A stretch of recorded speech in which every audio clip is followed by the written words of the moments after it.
What's up, my friends in film fandom, wherever you may be and however you may be watching? Thank you so much for giving us just a little bit of your time. And in case you were wondering, RM, yes, he was getting all dolled up for you. Jeremy's got his cleanest Batman shirt on. He did it all for you. I do believe that he owns as many Batman shirts as he does Demolition Rain shirts. I actually probably own more Demolition Rain shirts than I do anything at this point. But thank you so much for coming out with us. We very much appreciate it. Boy, the new DCEU is in full swing now with the first official, unofficial, I don't know what you want to call it. All I know is Blue Beetle is going to be a presence in the DCU moving forward, says James Gunn and Peter Safran. So I'm calling this the first official movie of the Gunn-Safran-led DCEU, and we're here to talk about it with my amazing co-host. We're at full strength now, which is great. Starting with the Dowager Countess, Lady Cora. How are you tonight, man? I'm good. Life's good. Work was not total shit today. It's been a good day. Yeah. That's a positive thing. We're going to keep the positive shit going with my hetero life mate, Grim the Taco Tuesday. What's up, brother? Yeah, you get a twofer on Two for Tuesday. What do you think? He's a fascist or not? Batman's still cooler, so whatever, man. Stupid thing they did. It is still, in fact, wait your turn. Fucking Mr. Negative. Since it is still, in fact, Tuesday, and the best thing I could do is George Lopez's truck, the taco. So, but I guess since she is right here, Frank, if you want us to say something now. Do you have something to say? This wouldn't be a bad time to kind of put it out there. I give you the I get the full screen. Holy crap. Well, no pressure. I look like shit. So anyway, blocking me. What the hell? Ooh. There's some bling on Miss Rachel's hand. So yeah, something happened. She has. It's not just a hand. There's a whole body attached to that thing. So, yeah. So that happened. So I'm sorry, really mysterious. I'm not. You can continue to look, but you can no longer touch. So, I'm sorry, man. No means no. I think Tex asked the question. Well, she said yes, so. Yeah, I mean, did Rachel knock you up? Is that what this is? This is going to be a shotgun wedding? But I was actually. I can bring a shotgun to the wedding. I'm okay with that. I can bring many shotguns if you want to. Given where we live, that wouldn't be out of right. So. There you go. Oh. But yeah, so now you all know. If you follow Jeremy on Twitter, which you absolutely should be, I mean, he is Grim Tuesday everywhere. There's him on Twitter. Go follow him on all platforms. You probably already knew this. You know, funny story. Before I get my funny story, obviously I got to introduce the shape of the Lone Star State, our man Tex. What's up, brother? You know, maybe we should let that fascist Batman know about Blue Beetle's parents' immigration status. You know, maybe he needs to look into this. You know, just saying he might want to look. You know, give it a once over, see what's going on. But no, what's up, everybody? And of course, congrats to the lovely couple of the Harsh Truth Network. Congrats, and you know, I'm excited, and I'm, you know, all the best wishes for me and my y'all. So, thank you. Yeah. Can't wait for the baby cosplayers to come in your future. That is going to be cool. There you go. Oh, and to answer Texas' question, he asked, "What's the cosplay for the wedding?" I'm like, "A bride and groom, I hope." The hell? So, to be fair, I did think about it. He didn't say what I couldn't be dressed up as. So I may roll up there in full Mandalorian body armor. I don't know. I don't think mind that much. That's fine. I even asked, since like maybe my whole 3-piece suit, whatever, is going to be like a dark brown color, and I was thinking in my head, I was like, can I please kind of set up. Well, no, but I was like, can I please wear some white Converse? If anyone is a fan of the 10th Doctor from Doctor Who, you know what I'm talking about. I was like, I can rock the brown suit and the white Converse, and she's like, no. I'm like, okay, I'll make you a deal. I'll wear some nice fucking shoes for the wedding, but you know, when the reception comes, I'm gonna do some 10th Doctor. Come on. We came to a compromise. That's what it's all about. Yeah. Okay. Yeah. RM was all brokenhearted now. Oh. No. Yeah. Yeah, that doesn't mean I'm going to stop dressing up. Don't worry. I won't know if you take screenshots or clips. I'm just saying. when we come kidnap you for the bachelor party, Rachel's not allowed to know where we're going or what we're doing, and we can never tell her, or she'll never speak to us. I'm just saying, Just I'm like, saying. I would text. I would like to live to see the wedding the next day. My God, man. Hey, You know, Tex, not every other part of the country does Texas style anything. So No, it is tradition when one of your boys. It is tradition when one of your boys gets married, you kidnap him, take him against his will, and pour liquor in him till he doesn't even know what his name is. Party it up. No, we don't. No. You know nothing, woman. You mind your place. After we're done with this and we're off the air tonight, I'll tell you the story of my cousin's husband's bachelor party when we flew out to California. That was the whole thing. It involved a copious amounts of alcohol and a totally nude bar called the Pink Poodle, but we'll get into that later. But with a girl named Cinnamon or Sparkles or something, you know. Cinnamon with an S. We never found out her name. Hi, Jen, in the chat. Hey. Speaking of lovely ladies of the co-hosts, Jen's in the chat. So hi, Mrs. Hartstruth. Yeah, quick story. Jennifer was the one that told me about Jeremy and Rachel's upcoming nuptials. I was sitting here. Man, I was watching a movie, and I'm sitting here in my office watching a movie on my TV, which is right here. And then Jennifer's outside watching her, whatever South Korean lovey-dovey soap opera shows, and she was just like, "Babe, did they get engaged?" And I'm like, "Did who get engaged?" And she goes, "Jeremy Rachel." Contact. I'm like, "I don't know. I don't live on Twitter. I don't live on the internet. I'm watching a movie and play a little football game on my phone." and she was like, "Come here and look." And I looked. I was like, "Well, they probably did." I was like, "I don't think Jeremy would lie about this kind of thing." But so we're a long way past April, so yeah. But yeah. So I found out about it kind of with everybody else. Jeremy didn't even think to tell me. He didn't think to give me a hint. That's all right, though. You're still invited. Don't worry. I will be invited. Like I said, I'm rolling up there in full Mandalorian body armor, but I'll have like a top hat on and like a flower right here. And weird like Star Wars space flower or whatever. I'll be like, I dress for the moment, bro. I dress for the moment. Tex can dress up like Princess Leia with the wig with the buns. No, I will bring a girl that looks like Princess Leia dressed up. Okay. I won't be dressed up like that. No. Thank you. But let's get into it. We are here, of course, tonight to talk about Blue Beetle, the newest incarnation of this character. Actually, I guess probably the first one that has really been put on the big screen, other than maybe some anime stuff. Lady Cora, why don't you give us a little bit of information about the Blue Beetle? All right. Blue Beetle is a 2023 American superhero film based on the DC Comics character Jaime Reyes, or Jaime Reyes, however you prefer, also known as Blue Beetle, produced by DC Studios and the Gunn-Safran Company. The film was directed by Ángel Manuel Soto and written by Gareth Dunnet-Alcocer. It is the 14th installment of the DC Extended Universe, DCEU. The film stars Xolo Maridueña as Jaime Reyes / Blue Beetle alongside Adriana Barraza, Damián Alcázar, Elpidia Carrillo, Bruna Marquezine, Raoul Max Trujillo, Susan Sarandon, and George Lopez. Blue Beetle premiered in El Paso on August 15th, 2023, and was released in the U.S. on August 18th, 2023, by Warner Bros. Pictures. The film received generally positive reviews from critics who praised the action sequences, humor, and Maridueña's performance. As of August 21st, 2023, Blue Beetle has grossed $25 million in the United States and Canada, and $18.6 million in other territories, for a worldwide total of $43.6 million. On the review aggregator website Rotten Tomatoes, 77% of 200 critics' reviews are positive, with an average rating of 6.4 out of 10.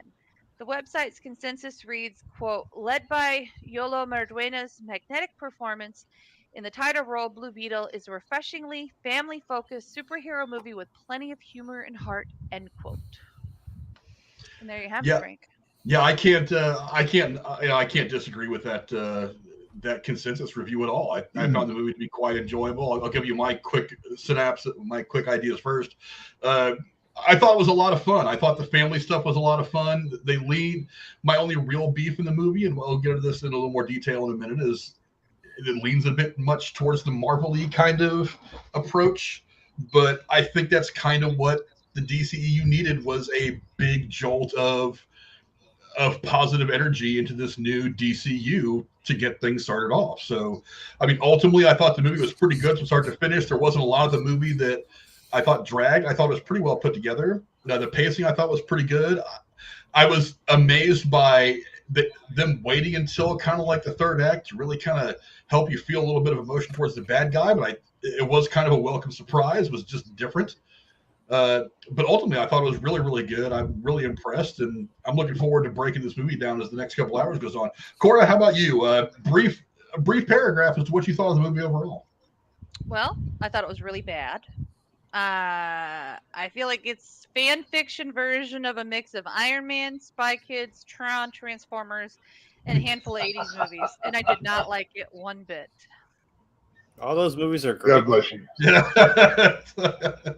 All those movies are considered some of the best movies to come out of the last about 15 years. So your point is what? But, it's also not good when you take 7 kinds of soda when you're drunk and put them all in one cup and just put a whole bunch of vodka in it and think you're making the most masterful, amazing mixed drink, and all it does is taste like the worst soda pop with like a bunch of like vodka in it. So, not if you're already drunk. If you're already drunk, it tastes great. I don't know. Jeremy, what do you think? I mean, you've seen the film. I mean, quick synopsis, real quick. What do you think of the film? Well, at least I'm keeping this tied, because apparently me and Frank are the only people who like it. I thought it was pretty cool. I thought it was fun. Honestly, it's like I've heard the comparison to Iron Man. It's like, I mean, if we are starting here, if we're actually starting, and I know at least, I mean, Tex, you can at least agree with me. It's like, if we're going to actually do something here, let's actually stick with it. And if we're going to actually stick with this throughout, I agree completely. Yeah, and I mean, like, the comparison had been made with Iron Man. Everyone's like, who the hell's, no one really knows who Iron Man is. Like, who's this character, this superhero? He's kind of just, and then, you got someone like Robert Downey Jr., who, if you said now, you'd be like, oh, hell yeah. Yeah, for sure, no question. But at the time, you're kind of like, oh, that guy, though? Okay. So I'm hearing all these same beats, and all these people are making fun of it for the same thing. I'm like, yeah, but you started in the same light. And if it works, it works. I don't know why everyone's like, it's a Marvel movie. I'm like, yeah, because their movies work. So what's wrong with making this thing like, it's got fun moments, it's got some serious moments. I mean, there's, I think I heard my mom lean over, and I like when Susan Sarandon does that little like, as she like flies away, she was like, bitch. And I'm like, well, but you feel for the characters and you hate her because they're putting on a good performance. So I thought it was a lot of fun, because the only time I'd actually been exposed to Blue Beetle was in the video game Injustice. He was one of the playable characters, and if you're not familiar with that game, basically it's Mortal Kombat but with DC characters. It's a lot of fun. He was a pretty cool character. I didn't know anything about him, and I kind of looked into it. I was like, oh, that's kind of interesting. So seeing him on screen was actually pretty wicked. Yeah, I guess we'll go to Tex next. I mean, give us some brief thoughts real quick before we start diving into the deeper stuff. What did you think about Blue Beetle? I think it would have been a lot better if it came out 15 years ago, when we haven't seen 55 versions of this film already done in Marvel. Not saying it's a bad movie. It's fine. The first half of it, I hate it. The family stuff, my God, if I had my family up my butt that much, I'd want to go fly to space too. Jesus Christ. That drove me up a wall. I mean, if I'm going to a job interview and my annoying sister and grandma are chanting in the parking lot, I'm going to go slap somebody. I'm going to tell you that right now. But it's just, I don't have any real complaints about the second half. It's just generic superhero film. It doesn't do anything new. It doesn't do anything really great. It just retreads old ground that we've already seen, just with a heavy dose of self-commentary of the guy that built DC and Warner Brothers is a fascist bad guy, but the illegal immigrants are the heroes here. Much like Terminator, I believe it was Dark Fate or Genesis. They did the exact same thing, and it didn't go well for them either. But it's just it's another superhero film. if, like I said, if this came out before, probably would have been better. But I think this movie's played out. You know what I'm saying? Well, go down in the comments and let us know what you guys think as we start breaking down everything about Blue Beetle. Let's start with the director, Ángel Manuel Soto. Not a lot of big work to start with, but for his first big budget thing, I didn't think this was a bad start. He is now actually on the heels of this. Now has been tapped to direct, I think, the next Transformers film. So he's got some big budget stuff under his belt. He's had some shorter things, some smaller projects that have been more about the story and the characters, which is an important place to start, in my opinion. I'll start with you, Cora. Do you think this is a great big budget, big attention first effort for the director? What do you expect from him in the future? I haven't seen any of his work otherwise, but I will say I think I'm the minority in my opinion of the movie, so I think he's going to have a better chance of doing well in other movies and maybe getting jobs because this did get a lot of attention and a lot of people did like it. I will say this. The parts about the movie I didn't like had nothing to do with the direction per se. It was more about the plot and the storyline, but there was good pacing. There was good balance of, I wouldn't say directing was the biggest problem with it, nor did I think it was a problem at all. So I would say, he has a good chance of advancing further and having this be, what is the phrase, a feather in his hat, per se. Yeah. So it could be good for him. Yeah.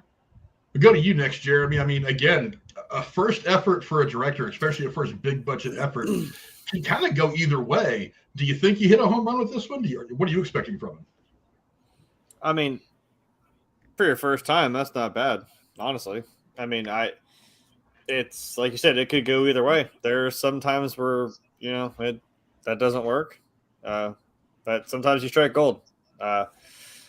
Like I didn't know the guy who, Ruben Fleischer, who did Zombieland, like Zombieland was his first directorial movie. And I was like, well, holy shit, hey, you got something here. So that's one instance where it does work out. Like I said, this could have fallen on its face pretty hard, but I mean, it had, I don't know what you want. It's a superhero movie. So, I mean, this sounds like the fucking meme. Hey, there's a cow outside. Yeah, it's a cow farm. There are gonna be cows outside. Like, I don't know what you fucking want. Like, it's a superhero movie, so it's gonna have superhero shit.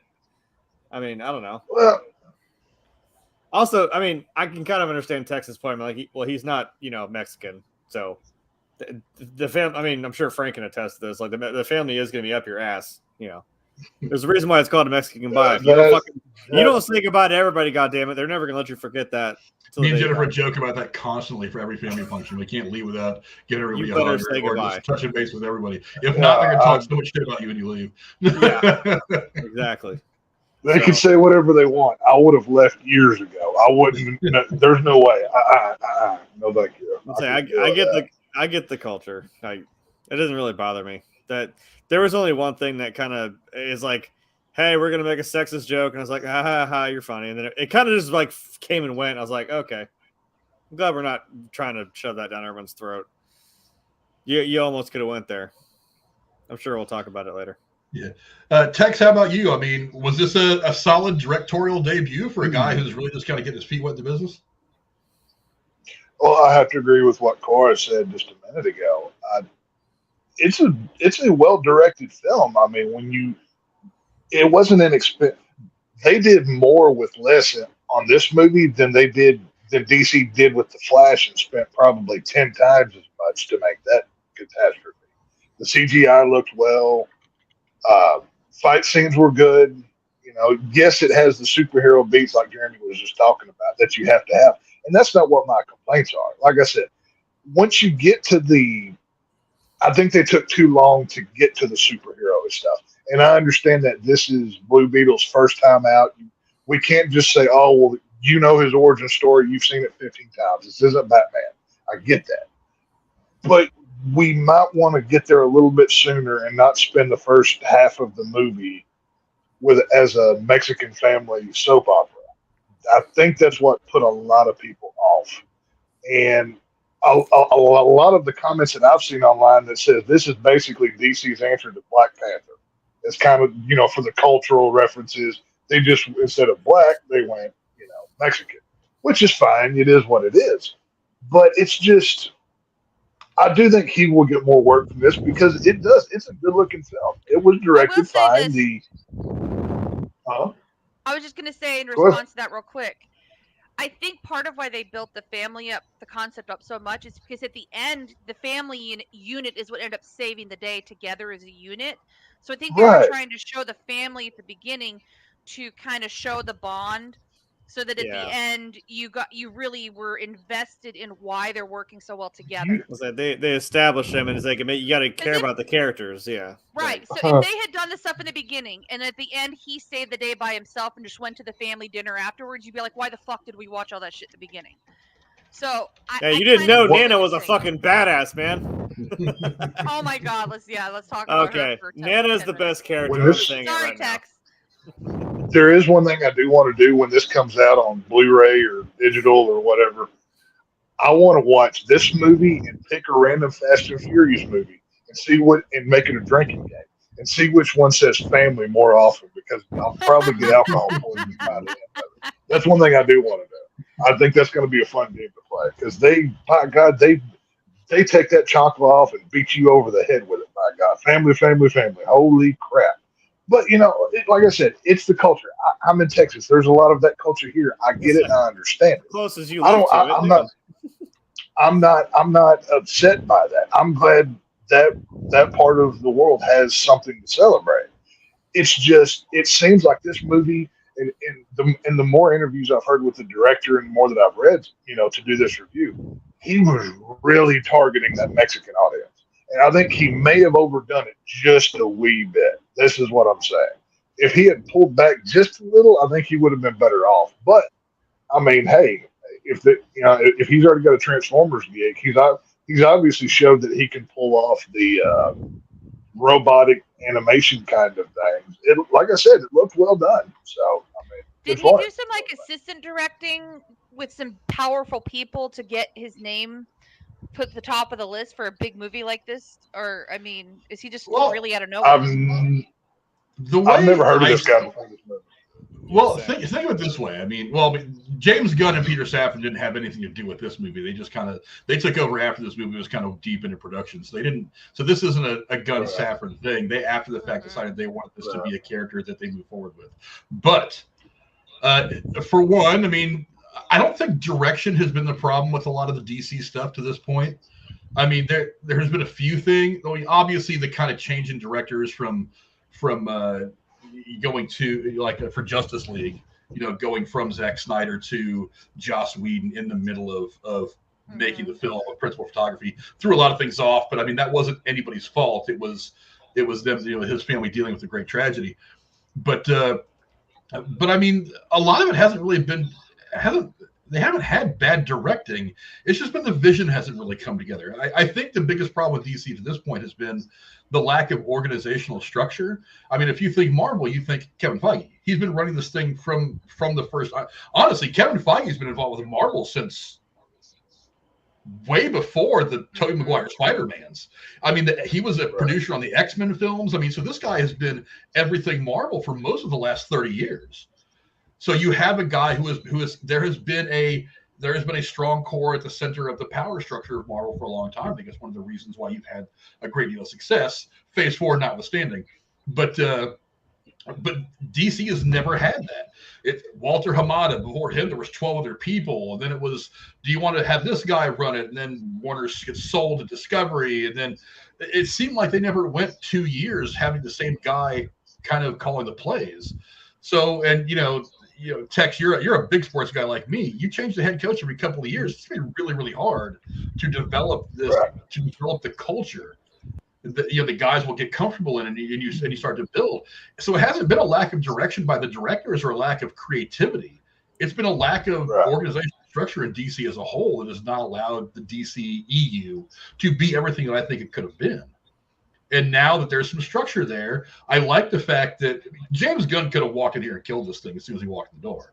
him and Peter Safran could have been like, why are we spending $105 million to make this thing that we're going to put on HBO Max?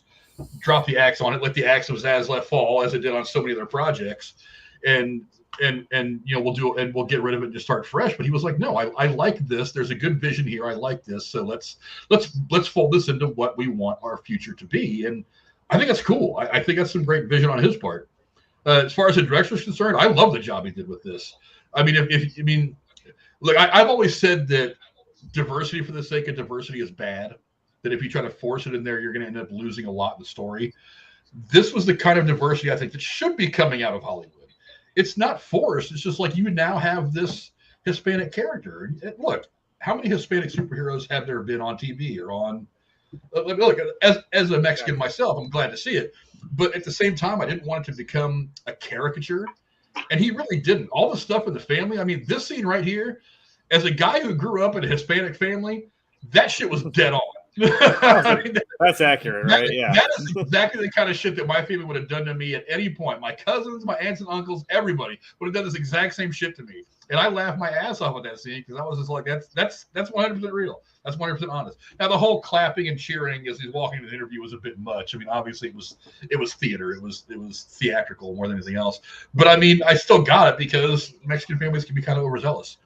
I love the fact that they kind of folded some of the real world stuff into everything that his family's facing at a personal level. You know, dad, getting sick and losing the business, or losing the house because of this corporate company is coming in and taking all the area over, which is something that happens in real life. They didn't focus on it as much as they kind of use it as a backdrop to just tell the story of this individual, of Jaime Reyes. This is the kind of diversity that I want out of Hollywood. It's not overbearing. It's not, hey, everybody look at me, I've got a gay Mexican transgender amputee midget in here. Look all the boxes. Don't tell them that. They'll make it, Frank. Don't tell them that. They'll do it. You know what? They will make it. And when they do, they're going to spend $150 million on it. It's going to make $5 at the box office. And they're going to call everybody racist for not going to see it, when in reality, they just made some shit. And so, I mean, look, I thought the direction was very well done. I thought it was the right guy to tell this story. It's an origin story for Jaime Reyes.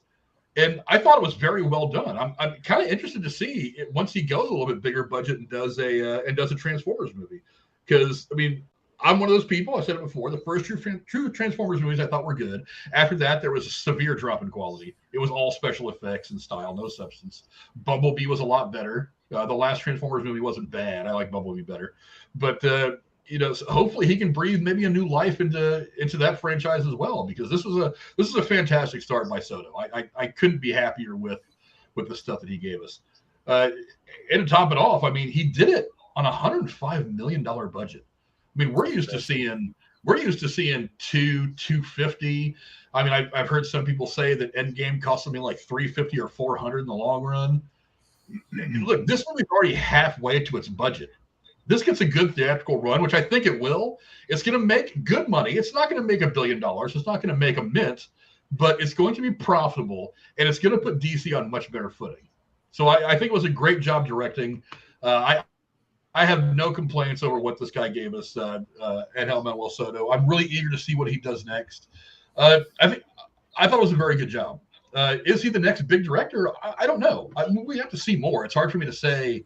It's hard for me to say that somebody's going to be the next big thing after seeing one thing. It's like watching one guy hit a home run and you'd be like, he's going to be the next Hall of Famer, and then he blows his knee out and his career's over. So I don't want to go that far just yet, but I mean, I'm optimistic. I'm very optimistic. I thought he told a great story. He did a lot of great character work in this, so I'm really excited. But let's go on to the cast now. I mean, I'll start with you, Jeremy. Again, loaded with.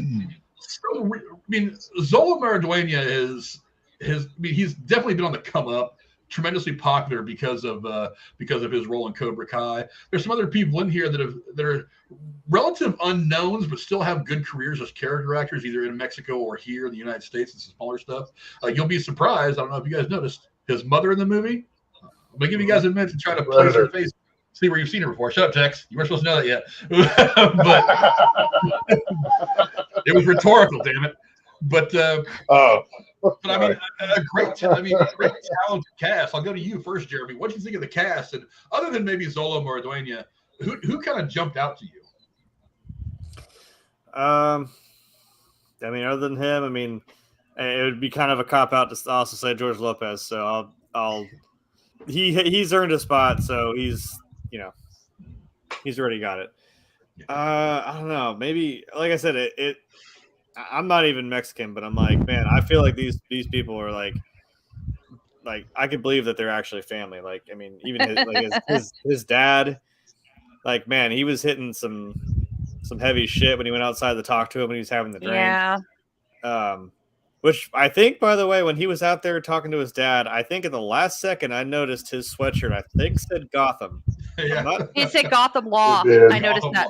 I saw Gotham at the last frame of that like shot. I was like, shit! I wish I could go back and read what it really said. Damn it! I want that hoodie too. Yeah, I was like, I don't care what it is. I kind of want it. I would maybe say the sister who I definitely did not think was America Fiera or whatever the fuck her name was. Jesus Christ. Somebody should have hit her with a fucking shovel. Shut up! I'm telling the story. I thought she was pretty fun. Because come on, she was a little intense. Let's be honest. Like for her age. Yeah, that's why they gave her the power. That's why they gave her the power glove. Damn it! Because we're never gonna let that joke die that those don't work. But damn it, she made it work. Yeah, and then the whatever her who played what's her name, Jennifer Cord. Well, again, Nana's kind of a given. Jenny. Yeah, Jenny Cord was pretty sweet. I knew. I'm like, don't tell me, Grandma got the big gun, didn't she? Oh, Nana's gonna kick some ass. All right, I'm here for that. Yeah, there it is. I knew you had to have that shot. A little Walkman around her goddamn neck too. She's ready to go. Hell yeah. Shit hits the fan, man. I'm gonna call them up. And then they know what they're doing. Yeah, Tex, how about you? I mean, what do you think of the cast, and who did you get the most pleasure out of watching them do their stuff on screen? Well, like I said, the sister needs to be hit with a shovel and told to shut up. Because my Lord, that just Jesus Christ, I don't even know where to start with her. I really enjoyed the dad. Now, obviously, he's only here to tug on the heartstrings, and he's the patriarch of the family. He's the leader. He's took on the hardship. He's had the hard issues. He's had the whatever. I really connected with his story in this film. I like that. I thought Jenny Cord was good in this film as well. I mean, she's playing, opposite of the evil aunt that she's got to battle for her own family's company and everything else. Surprisingly, I've never seen this woman enact anything before. I do not know who she is, but I thought she was well acted. She's actually a really popular TV actress in Brazil. This is her first really big American role. Okay. She's been on some she's had some TV appearances here in the States, but she's actually a really big TV star in Brazil. So this is the first big exposure to the U.S. audience. When she was able to speak with power, but it didn't feel like I'm a girl boss worship kind of thing, like you get out of a Disney movie or something. It was. I appreciated her role in this movie. I mean, obviously, when they go back to find the key to, her dad's lab, and she did a lot of good in this film. The kid that plays Blue Beetle himself, obviously Cobra Kai. I haven't seen all of Cobra Kai. I've seen maybe the first few seasons, but he did great in this film. I thought he was perfectly cast for this role. He looked believable. He had the charm that you need for a character like this, and I thought it was done well. But yeah, I mean, George Lopez, I didn't really like him as much in this movie. I really had a problem with the whole, and I know it's stupid because Batman's not real, but the whole Batman is a fascist line.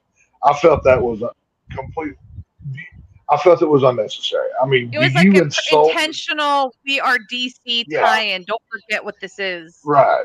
Well, it's just we're saying this to get attention. It's a. I mean, do you insult the character that literally built your studio? I mean, that to me, that feels wrong. I just, like I said, I'm not just, don't say anything bad about Batman. That's not what I'm doing. Don't misunderstand me. It just felt a bit much. And, it is what it is. But, I mean, overall, I can't really complain about any of this cast because, to be honest, besides Susan Sarandon and George Lopez, I didn't really know most of them, and I thought they did their job well for what it was.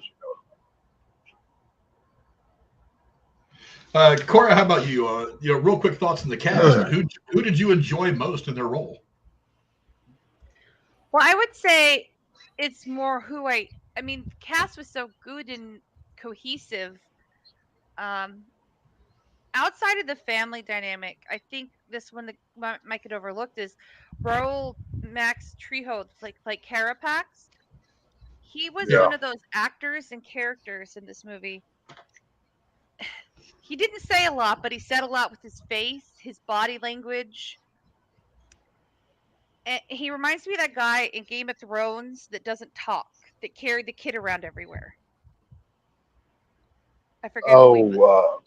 The Wall? No, the one who carried Bran around. The Mountain? What was his name? Anyways, the point is, he's really good at talking without saying anything. And like in the moments like when he went to drop his picture of his family in the locket that was in his hand, so much just flashed across his face, and you saw that he does care about family and that he is scared and all this stuff. And just, I would say it was a really commanding performance with very little dialogue, and I think it might go undernoticed. The only character I thought was just too much was the sister, but I guess she had a place in the movie to be ridiculous. I don't have siblings, so maybe that's a me issue, but I think everybody was fantastic. Susan Sarandon even kind of rose above what I thought she was capable of being in an evil villain type character. So, again, I am not really disappointed by much. A really good casting, and it was very believable. So none of them made me go, yeah, that's totally bad acting. So overall, very good casting. Yeah, it's too easy to go to say Xolo Maridueña was good. I mean, it's pretty obvious. He does kind of carry this movie. But there's a couple of things I do want to point out. One is that George Lopez's character, I thought he was good comic relief. He didn't overshine the movie. Because, I mean, George Lopez has been around for a while. He's a name that as soon as you see him on the cast list of this, you kind of say, oh, yeah, I've known George Lopez from years, from his TV shows and, the Latin Kings of Comedy and all that. So it would have been really easy to give him too much. He actually plays it just the right way. And remember, one of the reasons why he thinks Batman is a fascist is not because he actually thinks that. He's a conspiracy theorist. That's what conspiracy theorists do. Anybody, so he's playing the role. That was a funny piece of dialogue because look, he's never met Bruce Wayne. He has no idea that Bruce Wayne is Batman. He doesn't know shit. I mean, he lives in Palermo City, and Bruce Wayne is happening across the country in Gotham or some shit like that. So he doesn't know anything.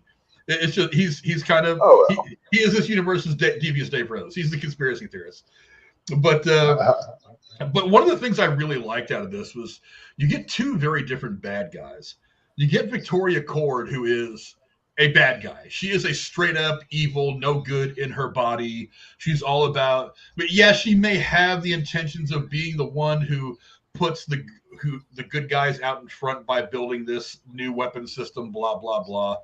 But the fact that she's willing to step on everybody to get there kind of means that she does not have the right focus, because you can be on our team, but still not have the right approach. You know what I mean?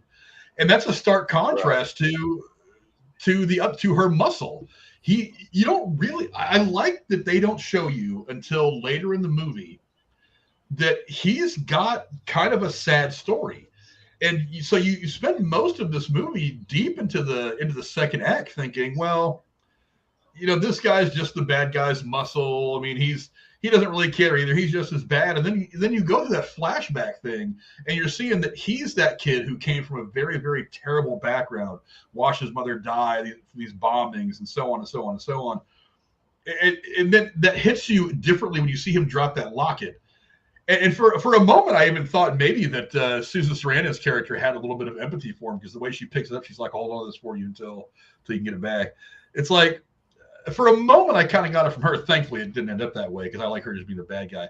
But them being both bad guys but being coming from very different places and all this, I thought was really interesting.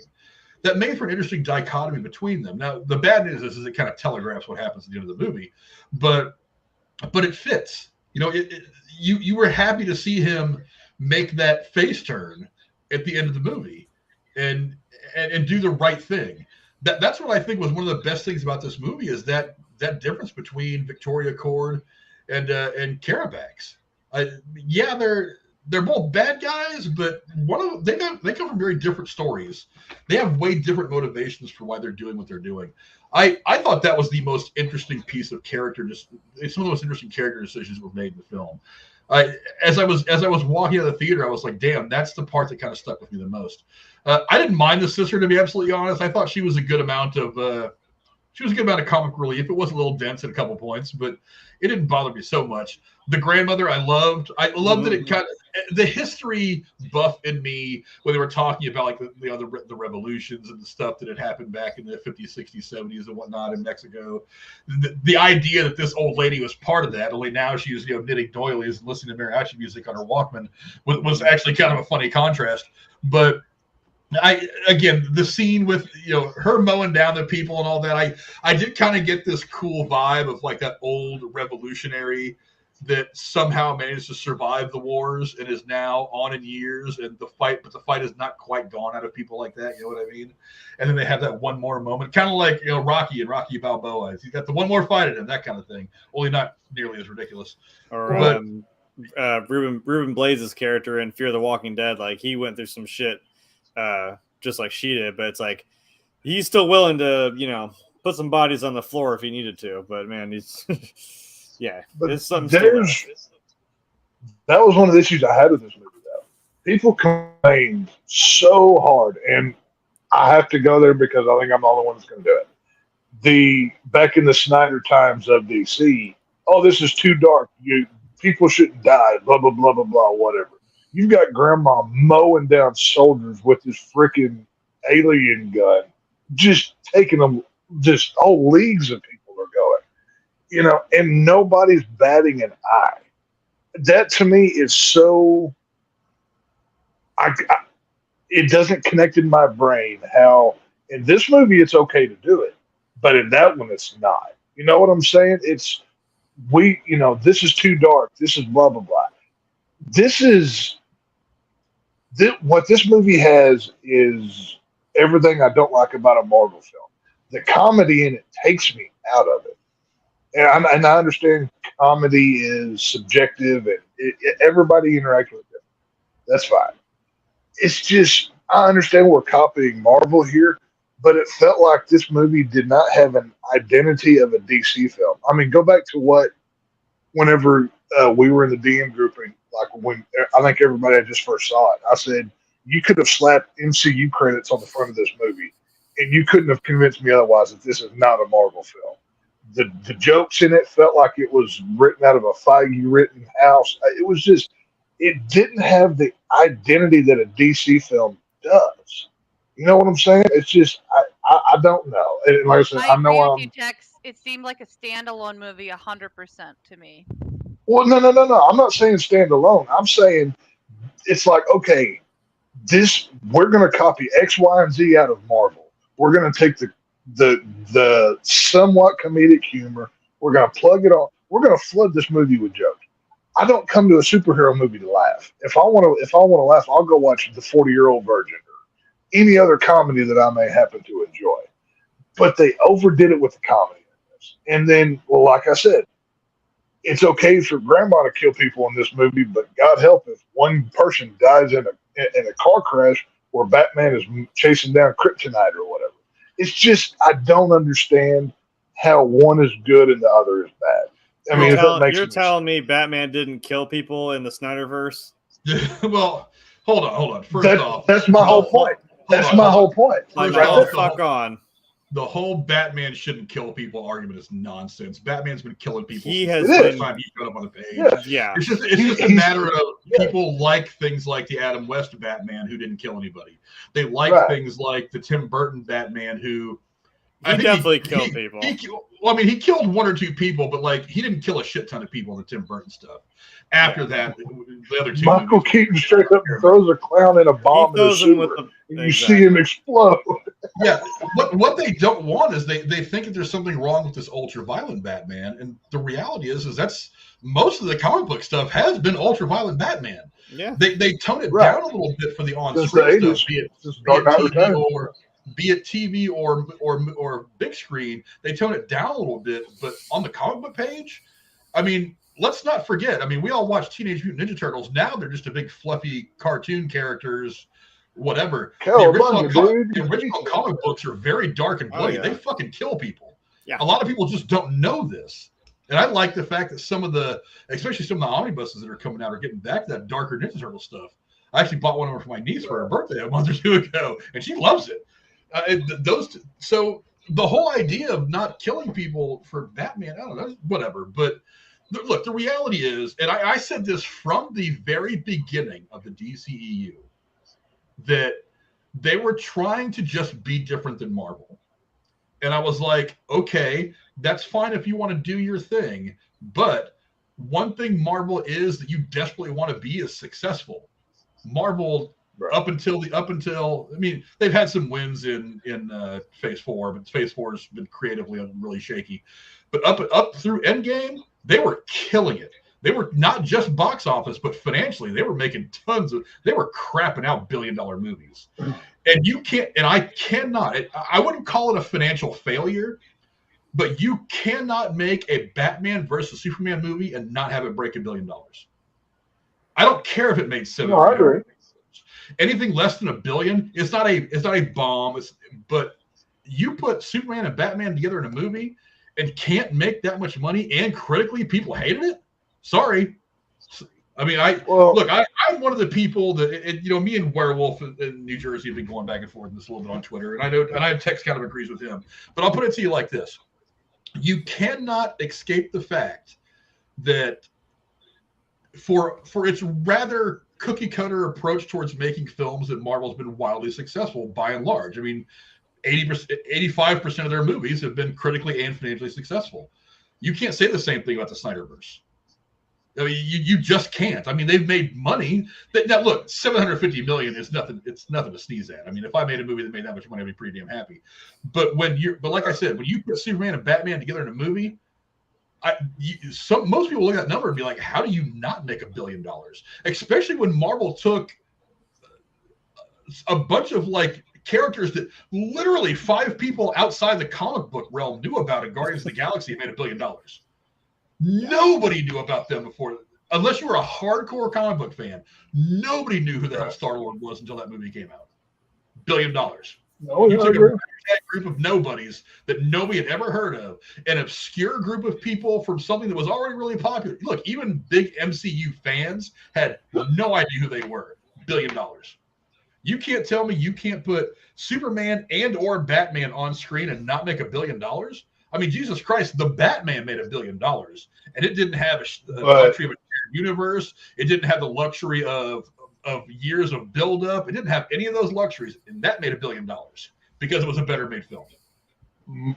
But here's the problem, though. Marvel movies were making $1 billion. They're not anymore. And what this movie feels like. Say that they're still great now. There's been some creative stuff that has happened. I mean, we've talked about it before. They thin the product out too much. And I've been saying for years now that with Marvel and Star Wars, there's just too much stuff coming. You need to control the flow of product, or else the product quality is going to diminish. And that's one of the things that's been happening with Marvel. I've been saying that for a couple of years now. So yes, they've slipped. A lot of that was not Zaslav, but the fucking Bob Chapek and his just wanted to put stuff out, make money. But that's what happens. And I think one of the things that happened with DC is they were trying to get back in the game with Marvel with one swing. And I'm like, we don't want you to be Marvel. We want you to be DC. I was fine with them being darker and not being as comedic. I was loving that shit. I wanted DC to be a darker version of Marvel. I was perfectly fine with that. The problem was the movies they were putting out weren't getting very well received. I mean, you don't have a Martha scene in any of the Marvel movies like you do in Batman vs Superman. I mean, you don't have any of those scenes. To be fair, though, I think the Snyder films, they weren't made for the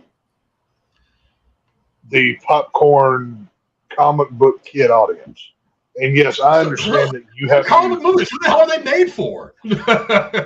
They're made for the grown man, like all of us are sitting here watching, that have been reading. There are way more grown men reading comic books than children.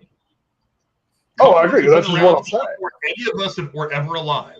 Trust me, there are way more grown men. You want to say video games are for kids? I'm like, actually, people that mostly play video games are like more closer to Frank's age. That they're older than me, even. Right? No. So you can't say all of this media stuff.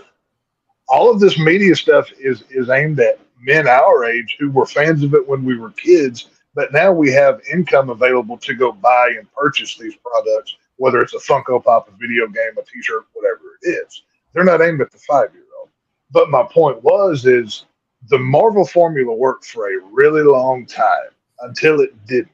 Until you hit Endgame, whenever you started losing big stars. And now, I mean, I don't know what Guardians of the Galaxy 3 made. I don't even think I saw the film, to be honest with you.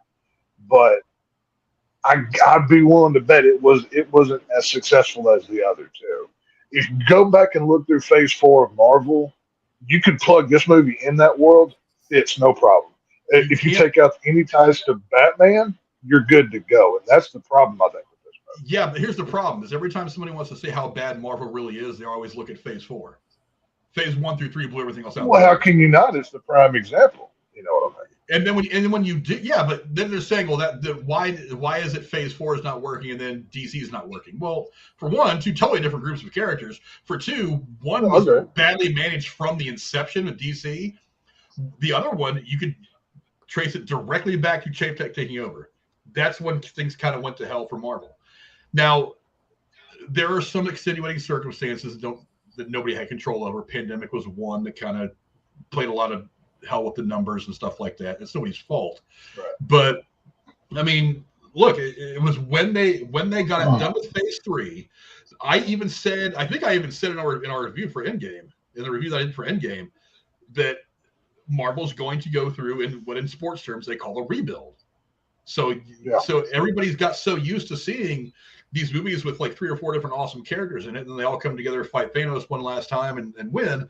I said, now you're going to see a downturn in the excitement of the movies because they have to rebuild now. They have to reestablish a whole other group of it's newer heroes while they transition out some of the other heroes. And I said, some people are not going to like that. I said this years ago, and I was right. That factor in with that, pandemic stuff, factor in with that Bob Chapek's mismanagement. That's one of the things that has really hurt Marvel Phase 4. All those things that hurt Marvel Phase 4 have been dogging DC from the beginning. I mean, pandemic stuff didn't help. 9 different people over the course of a couple of years running their movie division. Ezra Miller, I mean, all that other stuff that they didn't really have any control over probably didn't help. Amber Heard. I mean, there's other things that probably, like I said, they don't necessarily have control over and probably doesn't help. I'm willing to bet that's one of the things that really ruined the box office for The Flash, that people just turned off by Ezra Miller as a person. I don't blame him. I get it. We talk about him at length.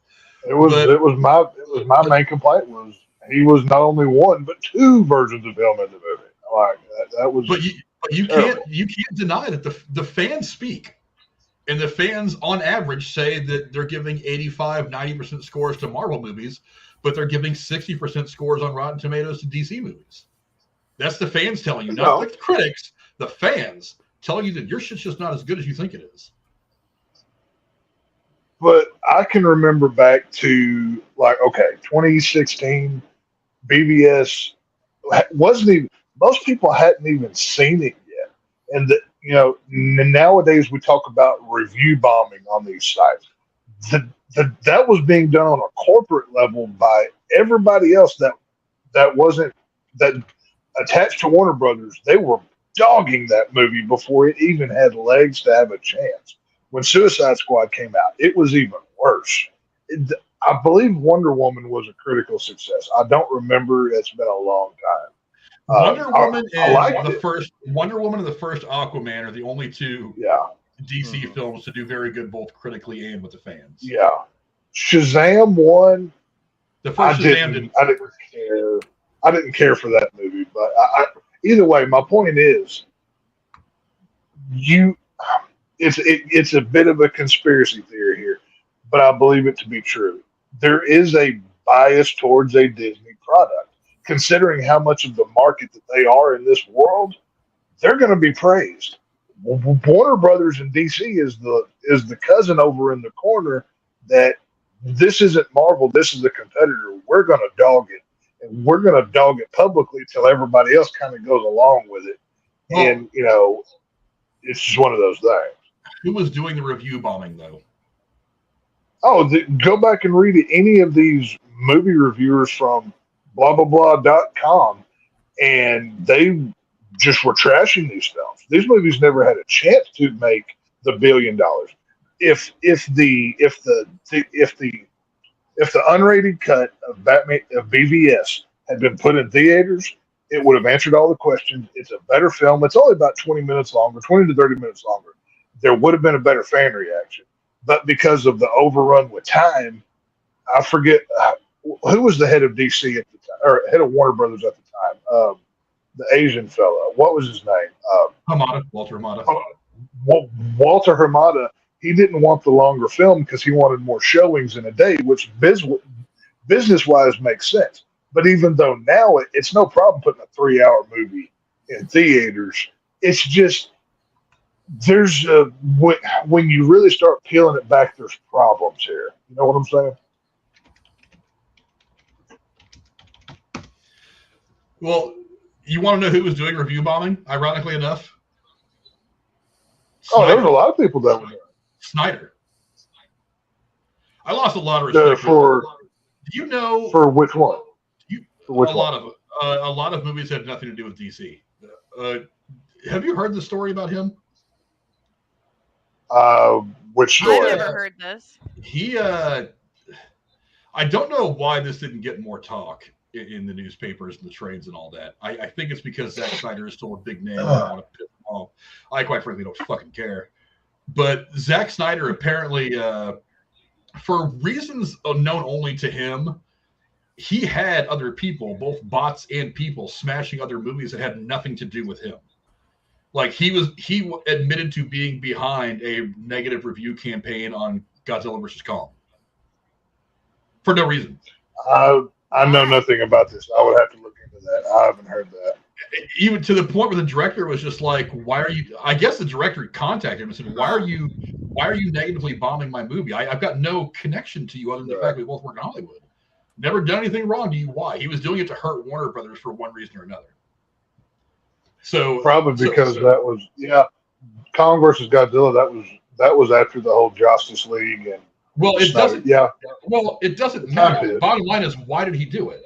At first, he tried lying and saying he didn't do it. God, we're getting way off topic here. At first, he tried lying and saying it wasn't him. Then he eventually said, "Yeah, it was me." And then he eventually called his people off. And at that point, that's one of the reasons why IMDb and I think Rotten Tomatoes ended up changing their whole review system to where you could they wouldn't even count your review unless you bought a ticket. Like I know Rotten Tomatoes, unless you buy your ticket through Fandango or something like that, they won't even count you in the official reviews or something like that. I've never tried to review on it. I don't know. I've typed in a couple. I just never got around to doing it for a lot of movies, but I mean, yeah. I mean, so he's just so. I mean, in one direction, I'm kind of like, hey, I feel sorry for this guy. You know, the whole thing with his daughter committing suicide. And that's why he walked away from Justice League, and that's why Joss Whedon stepped in because him and his wife needed to go deal with that. And I felt for him on that end, but it's like, now why are you doing this? And script. There was another movie too that he had a bunch of people giving it negative reviews, and I don't remember which movie it was. If I can find the article I read about it a while back, I'll send it to you. But yeah, it's like why? I was like I was kind of on his side until all this shit, and I'm like, I don't get it, but I don't know. Enough of it. I don't want to go. I don't want to win any more of the DC versus Marvel, whatever, because we're getting way off the topic of reviewing the movie. But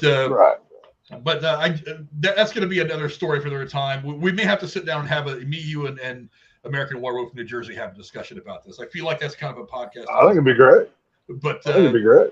But let's talk about the plot of the movie for a minute. I mean, I'll go to you first, Tex. I mean, did the plot work out well for you? I thought it worked out pretty well, just as like a great origin story. What do you think?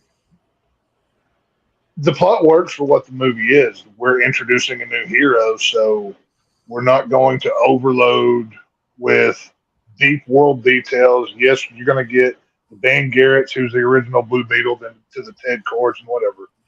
The plot hits all of the pseudo superhero stuff that you need to for the plot to work, and they don't really give you a.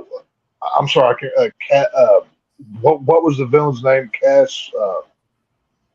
What was his name again? Carapax.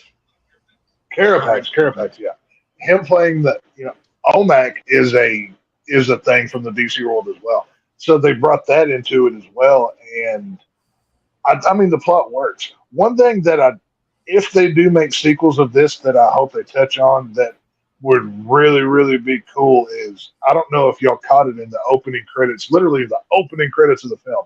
You see all those different color scarabs. They kind of like, as they're flying through the screen, you saw like a black one, a red one, a blue, and you saw the different ones. All of those are different DC characters as well that I would like to see brought into this world.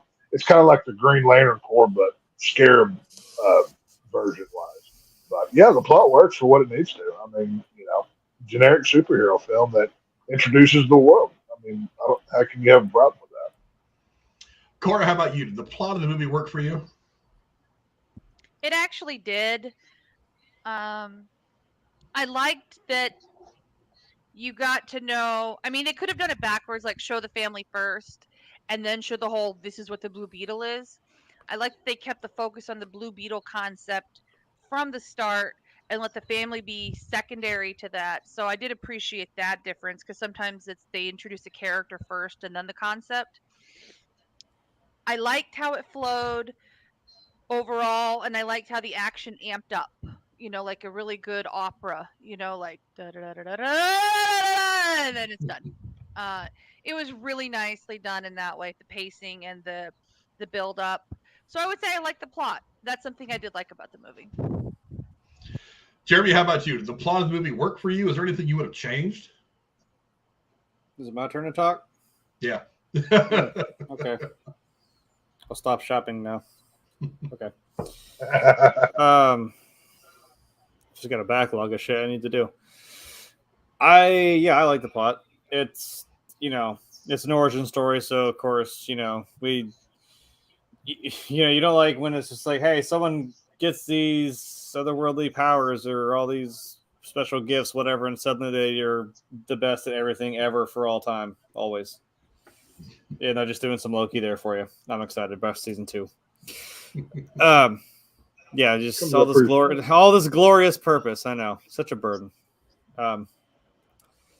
But for having it's a young kid, and honestly, I kind of get it. It's like, if you just got these powers and the suit that doesn't seem to want to listen to you, it's like, yeah, there's gonna be some clash. So it's it either wants to destroy everybody in the room, and he's kind of like, hold on, let's hear it out. Hold on, I don't want to kill anybody here.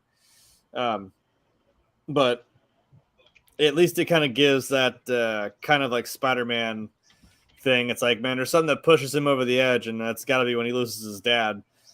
When Victoria Cord just like descends on their house, it's like it's gonna push him over the edge a little bit, So he kind of found a nice medium, and even with the post-credit scene, I'm kind of like, yeah, even though you can. Sometimes I hate it. I mean, it's like, I know you can watch a movie, you can watch several types of movies, and you're like, oh yeah, I bet there's something with the dad there, with Jenny Cord's dad. I bet you he's not dead. And I'm like, I called that, didn't I? Actually, I didn't. My mom called that one. But I was like nodding my head. I'm like, yeah, they're not going to leave that there. That's got to be something.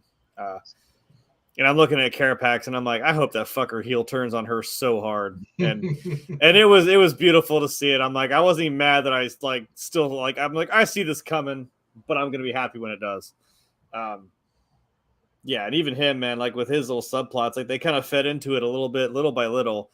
You can tell she kind of gets in his face, kind of like, yeah, well, you know what, you're doing this for us, and don't forget all you've went through, and you've been through it. You see him like pull up, and you see his hand, and it's like this whole robotic hand. You're like, oh shit, there's something going on with this guy. and it just dumps right in the feels. So, you have a bad guy that you kind of sympathize with, and yeah, he does the right thing at the end. And I'm not gonna. I mean, yeah, the fight scenes were awesome. I wish I had a Blue Beetle suit. That thing looks fucking awesome. Like, in the words of Will Smith, I have got to get me one of these. That was a pretty dope suit. I thought it was very, very Tron inspired. I thought. Oh yeah, that's one of the things I liked about it. But yeah, I love the plot. I mean, it's an origin story. You don't have to go too deep into a lot of stuff. You just got to establish him in the universe.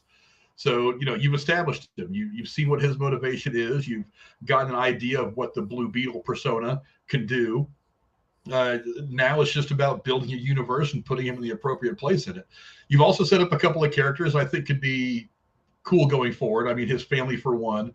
Jenny Cord, I think, plays a bigger role in the universe moving forward. You may end up seeing her be kind of the, I don't want to say quite like the Nick Fury, but she's maybe not quite the Tony Stark. She's going to have the money and the organizational talents, but she won't necessarily be in a suit doing anything cool. She won't be doing any espionage like Nick Fury. But I can see her being something bigger. I can see... one of the things I really liked about this is it was very reminiscent of Miss Marvel. I loved Miss Marvel. I mean, I wanted to like it going in. I didn't think I was going to like that show as much as I did. It was like this was very family focused. It was very much about this young person who was trying to find their way and some weird, exciting shit that was kind of happening to them. They were kind of this crossroads of their lives. Granted, Iman Vellani's character was a little bit younger, being in high school, but I mean, they're both kind of in the same position. So they were both very closely related, very much alike like that, which I thought was really interesting. I love the plot. I thought it was actually really good. I'm excited to see what they do with the Blue Beetle moving forward. Let me get back into my notes real quick as we move on to, let's see, what is the next part? I mean, it really is. I'll go to you first, Jeremy. What do you think the future of Blue Beetle is going to be in the DCEU? I mean, again, very, very new. We don't quite, I mean, it's going to be another, 2 years before we even get the next DCU movie. That's going to be Superman Legacy. Where do you see him going in the DCU moving forward? I mean, given his powers, but also the fact that he's a much younger person in this universe. I mean, they've got some longevity with this character for sure. And as we saw, like at the end, or more so when Jenny Cord took him into her dad's little Blue Beetle lair there, I'm like, well, there's other suits in there. And I mean, I know she said it didn't choose him, but he like spent all his time trying to unlock the powers of the Scarab in the first place.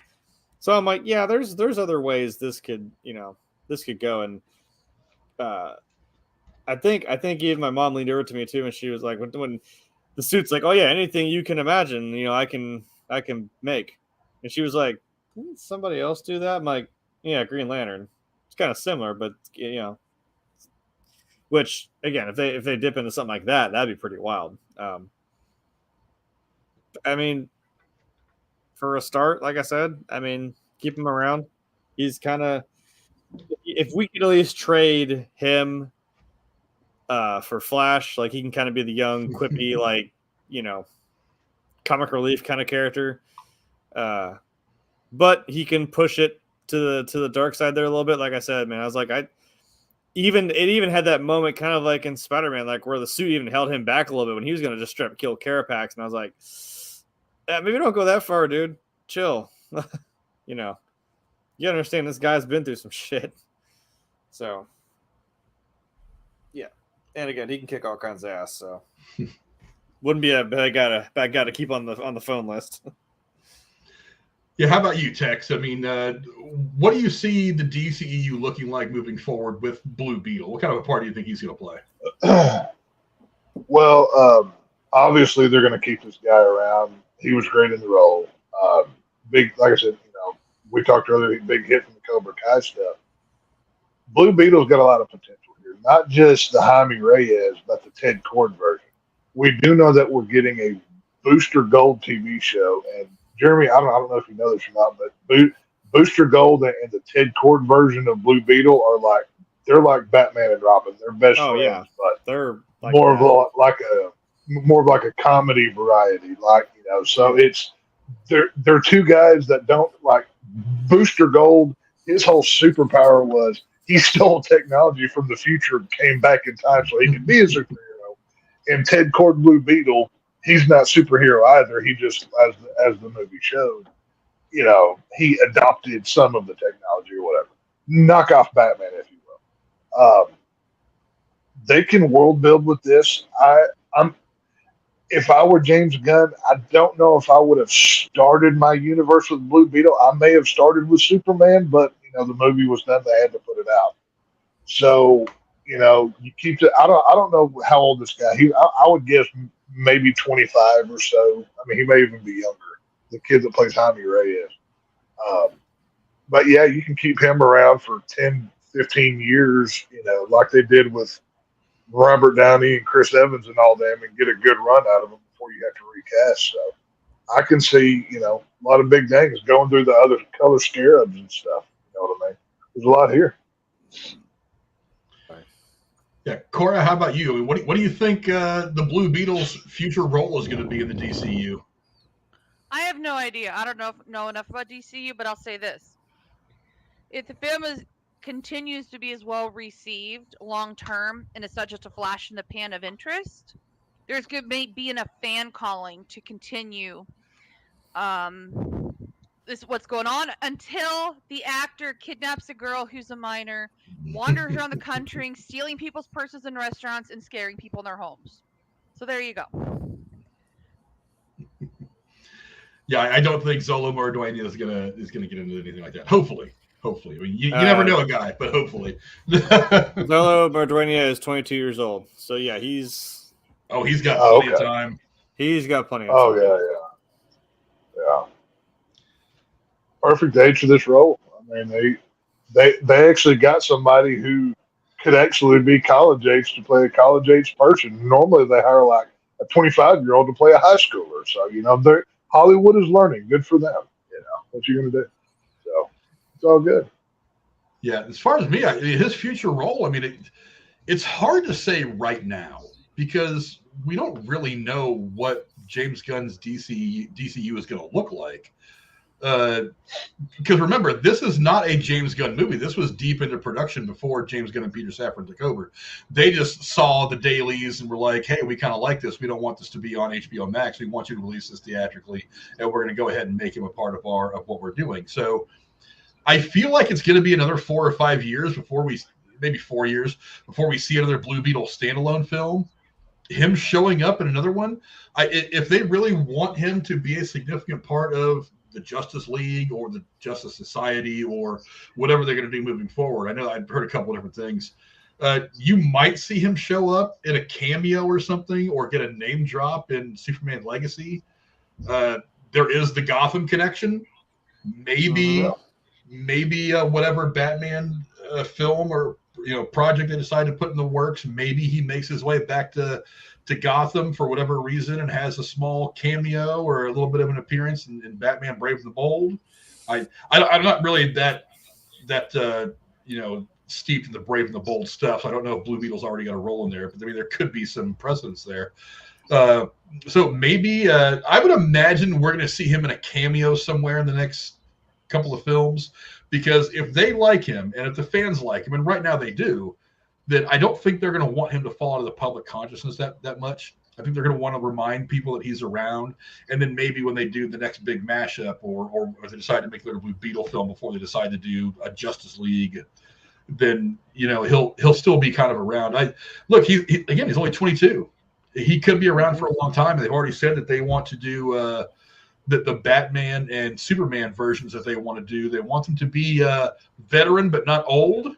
So you could see him kind of playing the role of the Flash, that younger, goofier kid who's just surrounded by these seasoned veterans, and not have to mess with the Flash at all, and not have to answer that question of what do you do with the Flash now that the movie has come out, and you've made whatever decision you're going to make about Ezra Miller's continuing presence in the universe, which there probably shouldn't be one. Now you can just say, hey, we don't need the Flash anymore. We got Blue Beetle, and then give yourself 5 to 10 years to kind of figure out how you want to approach the Flash question. But I don't know. I can right now. I see him as kind of the Spider-Man of the DCEU. Not to put too fine a point on the whole insect comparison, but I can kind of see him as that young guy who's going to grow into the seasoned crime fighter that some of these other guys probably already are, like Batman and Superman. So, and maybe even Wonder Woman. We have no idea what's happening with Wonder Woman in the DCEU right now. They apparently, as I've read, they may be working on another Wonder Woman with Gal Gadot. I don't know. Just let it That's go. a whole podcast in and of itself. I've heard rumors that apparently Godot said that they were doing it, but then James Gunn came out and said, no, we're not doing it. None of this is true. That's back and forth. It's all nonsense. Nobody knows. She's over there trying to ruin Snow White, so let her do that. Let her kill her. Oh, she's doing a good job, brother. Well, she's just playing a role. It was the creative stuff that's going to ruin Snow White, but that's the whole story. No, it's Rachel Zegler who's going to ruin it. But let's not. I hope Gal Gadot's just playing a role. Let's not blame her. She knows better. But I don't know. I'm really excited to see what the future is going to bring for Blue Beetle and the DCU, because, like I said, this critically, like I said, is a much needed win for DC. It's probably not going to make $1 bajillion. I don't think that's what's necessary. I think what's going to be necessary for this film is that you put a better taste in people's mouth. Because look, the reality is, because the DC films have been so divisive and so many people have not liked them, it's going to be hard for this movie to, even if it's great, if it had like a 100% fan score and a 98% critic score, it'd still be tough for people to go see this. It's be tough for this movie to make money because there's such a bad taste in people's mouth. The same thing that's kind of bothering Marvel right now is the product quality has been so shoddy in Phase 4 that the buzz surrounding the next thing is not there the way that it was once there.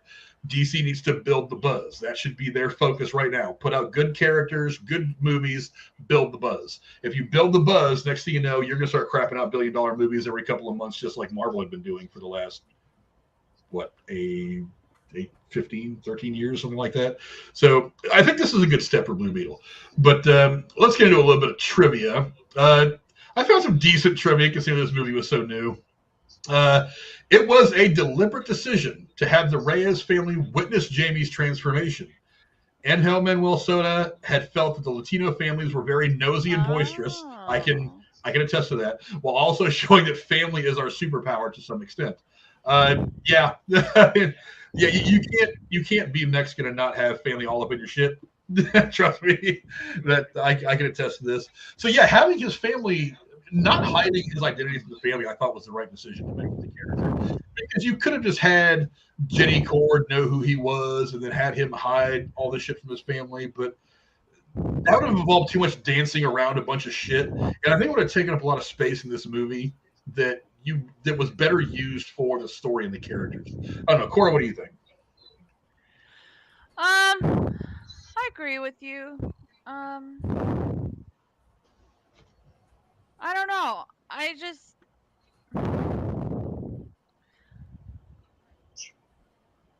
In general, I think that it was a good move to do it that way.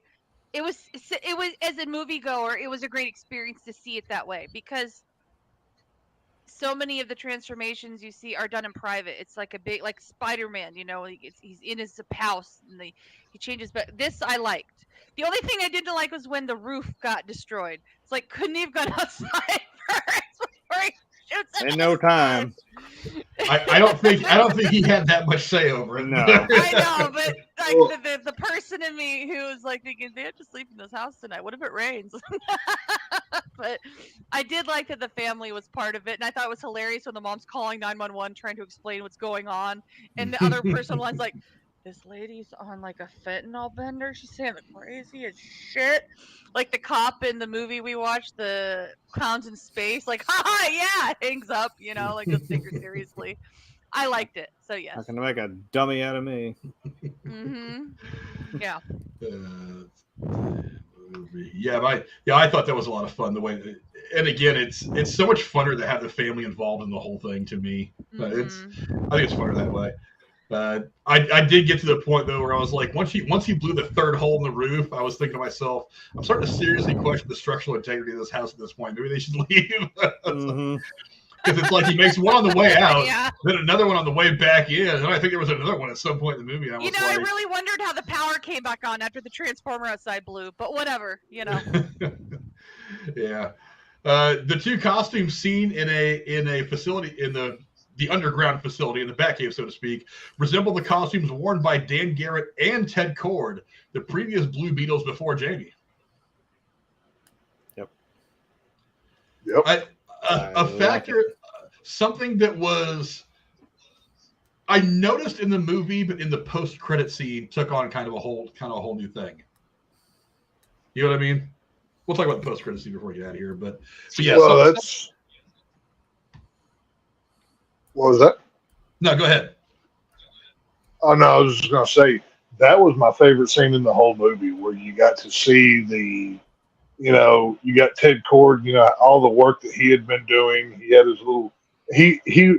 It's funny, in the world of DC, there's a bunch of knockoff versions of Batman, going from Green Arrow to the Ted Kord Blue Beetle. There's, I even think at one point Green Arrow had an Arrow cave and an Arrow car. I think I remember seeing that in the comics years and years ago. I can't remember, but that I wish they had spent more time in that layer. Maybe gotten a more up close shot of the suits and everything else. I mean, we got to see them, but it was kind of blurry in the background or whatever. But yeah, I really hope we get more of the Ted Kord stuff, because he's actually a pretty cool character. And well, we're obviously going to. We'll talk about the post credit scene here in a minute. But let's see. This is the first DC movie based on a character who debuted in the comics in the 21st century. Jaime Reyes debuted in Infinite Crisis #3 in February of 2006. So we're starting to get into some of the more recent characters. I mean, you start talking about some of these characters, Batman, Superman, and the DC universe, obviously go back to the 20s, 30s, somewhere on there. Yeah. I mean, and even if you go to Marvel, like Iron Man, Captain America, these guys all go back to the 30s and 40s. The Hulk goes back, I think, goes to the 30s. Mm-hmm. So a lot of these characters are almost literally a century old, almost. To get one that's fairly young in the comic book universe, I think it's kind of interesting. I don't know, Jeremy, is this? It didn't seem to affect the way that most people see it. I mean, him being a relatively young character, Blue Beetle, Jaime Reyes being a relatively young character, didn't affect you being a little bit more versed in the comic book stuff than I am. Did it bother you at all? No, because it fits in. I mean, the fact that you can still make something original like that, make them new, and make it. I mean, yeah, you can make a comparison to Spider-Man. I know that's Marvel, but even you can make a comparison to Green Lantern. But it's like, yeah, but it's its own thing and it works with its own merit. Like I said, I didn't even know about Blue Beetle until I saw him in the Injustice video game. I was like, wait, who is this guy? And I was like, oh crap, did I miss it? Like you said, some of these characters have been around for quite some time. I thought, crap, did I miss something? And they're like, no, it's not old, but it's relatively new. So I was like, oh, neat. Got another one for the Cleveland Browns. Woo. We're taking the win, damn it. Cleveland Browns will win something someday. You'll be all right. One day. Let's talk about Nana for a second. When Nana is flipping through the channels, the television briefly shows a scene from the 1992 horror film Kronos. That film features a mechanical bug device that bonds with its user, similar to the Kajada scarab in this film. Nice. Well, that makes sense. Yeah, there was a couple of I didn't get a chance to watch the new Rockstars video. They did a whole breakdown of all the Easter eggs and stuff. I was hoping to watch it before we went live today. I just didn't get around to it. But yeah, there's a couple that I caught as I was watching it. Some little things here and there. There's one I'll save towards the very end that I think is kind of funny. It's kind of a mixture of that world and what's happening in the real world, which has been a topic of some debate and a lot of talk for a while. But yeah, I thought that I caught a few of these things. I'll have to go watch their breakdown to see what I missed, because I'm sure I missed 100 things. I'm not as versed in the comic book stuff as a lot of people are. But another piece of trivia. Go ahead. I was just gonna say, probably my favorite Easter egg in the whole movie was the big belly burger. That's like the McDonald's of the DC world. You'll see that I think that originated in The Flash. I think that's where it started from. In the But Flash Big Belly TV Burger. show, yeah, in the Flash TV show, Big Belly Burgers all over the place. Well, it's always, I mean, it's been in the DC comics that like that's their Whataburger or McDonald's or whatever. And to see the Big Belly Burger container, yeah, I thought it was kind of cool, and to see that brought to the big screen, I did enjoy that Easter egg. That's actually kind of funny because I had a McDonald's bag the other day, and I don't know why they had to go there with this, but like it's just a brown bag. I mean, I get it; it's a McDonald's bag, but they're like the McDonald's bag featured in, and they had a whole list of movies, and I'm like, the last one said Loki season 2. I'm like, pump your brakes, we're not there yet. Now I'm pissed off because now I got to go find it. I got to go see what this damn McDonald's bag is in Loki season 2. And like one of them, I was like, Did you not see the pictures that they released on Twitter of Loki and McDonald's from the 70s? No, dude, I've been more worried about what the hell this new supposed picture of Eddie Munson was. I'm into some shit here, okay? I haven't seen that, but they released for Loki season 2 him ordering a hamburger at like a 70s, 80s style McDonald's. So yeah, that's hopefully not the same 70s where he was freaking DB Cooper, because somebody's gonna be like, hey, wait a minute, didn't you jump out of a plane? So yeah. Let's see. Next bit of trivia I've got for you. Ángel Manuel Soto wanted Palermo City to have a distinct style that suits its hero, similar to Batman's Gotham City and Superman's Metropolis. He described the town as a Latino metropolitan and cited the Florida town of Miami, itself a city with 70% Latino population, and the works of anime writer and designer Katashiro Otomo as an influence. I don't know anything about anime. Jeremy, you're the anime guy here. I don't know if you're familiar with the name or not, or his influence. I mean, what do you make of that piece of trivia? I don't know, because I was sitting here looking at what the Loki McDonald's meal is, and there's a sweet and sour sauce that says Loki. I'm sorry, what'd you say? I'm mad that this is the thing. I thought he was fucking with me, and I was kind of wishing he was. Jeremy has gone to the zoo. I went somewhere, man. He was saying that the director was saying that Palermo City is inspired in large part by the works of anime writer and designer Katsuhiro Otoma. I don't know if you know the name or not. I certainly do not. I don't know. I don't. You say I'm the anime person, and I'm sticking by my. I know, but I'm saying I blew my whole wad in that one video. That was all I had. They're like, bring 5. I'm like, I have 5. That's it. That's it. That was my one trick pony. Shit. I don't know. Maybe if I looked it up. What was the name? Let's see. It is. Maybe just paste. Katsuhiro Otoma. Good luck spelling that one. Known for Akira, Steam Boy. Oh, I was gonna say, if you start railing them off, Akira, I know what that one is. Yeah.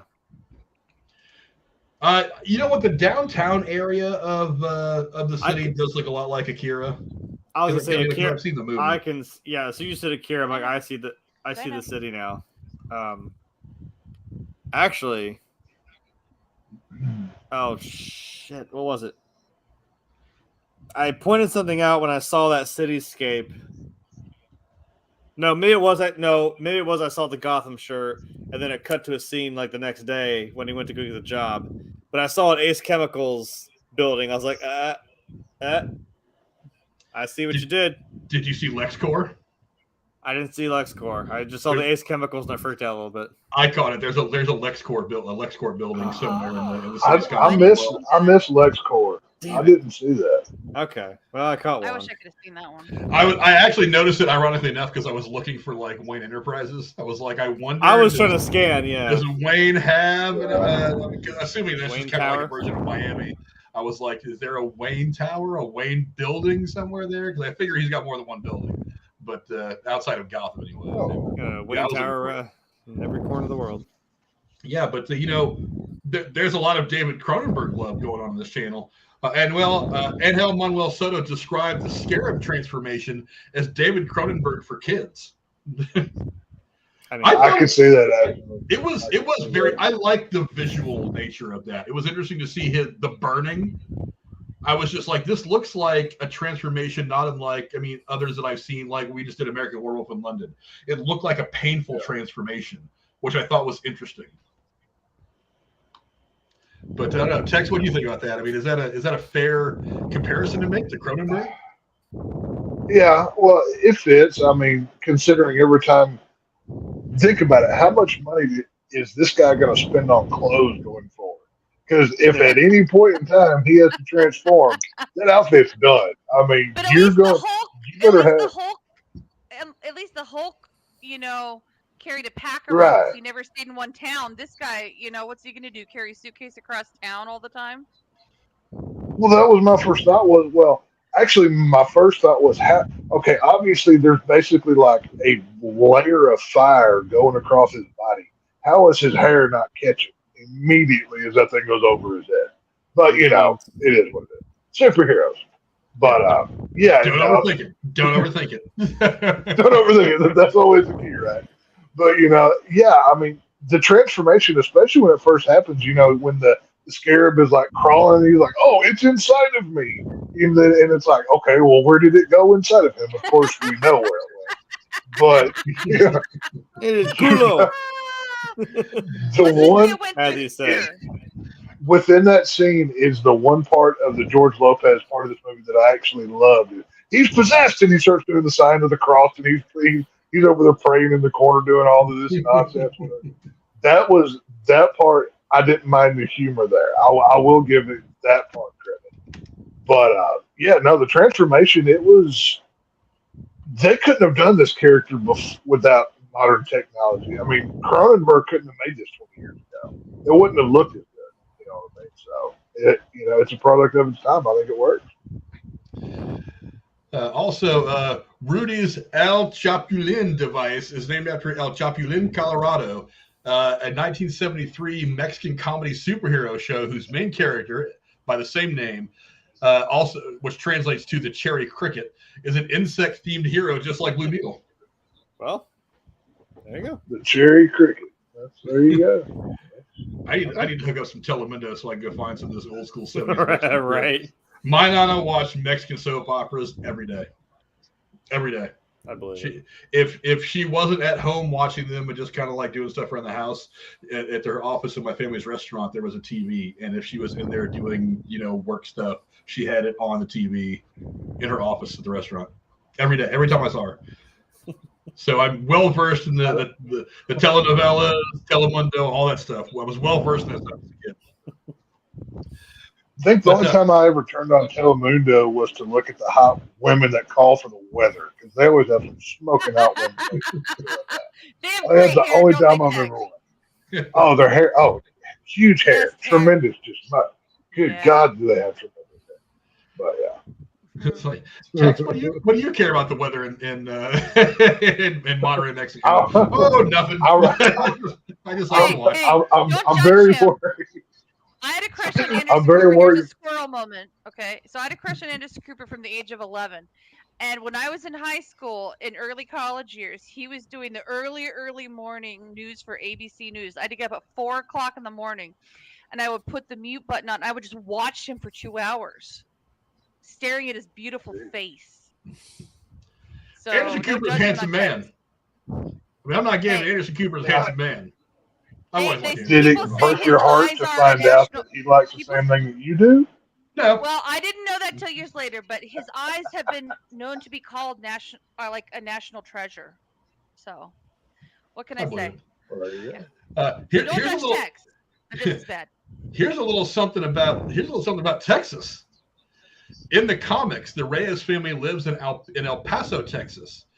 In the Blue Beetle Graduation Day comic, Jaime Reyes moves to Palermo City in the same state in Texas. In this film, Palermo City is set in Florida.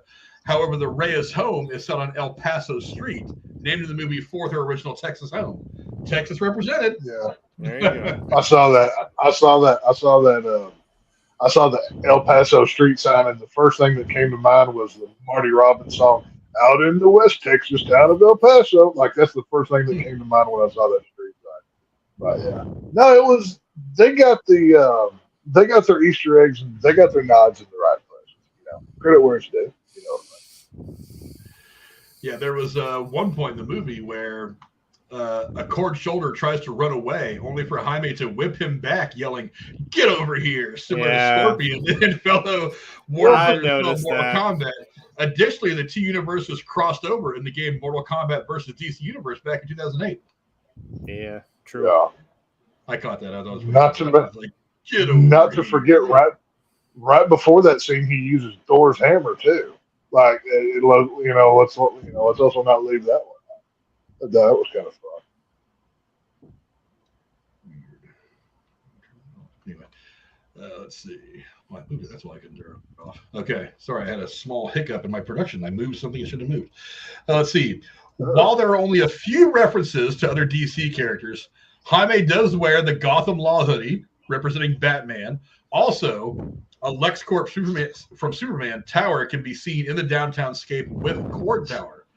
Okay. I really kind of want to go back and watch again so I can go through that scene and really kind of pick apart a few things. Again, tonight when we're done here, I'll probably go watch New Rockstar's breakdown of the Easter eggs, because I know there's a bunch of things that I missed.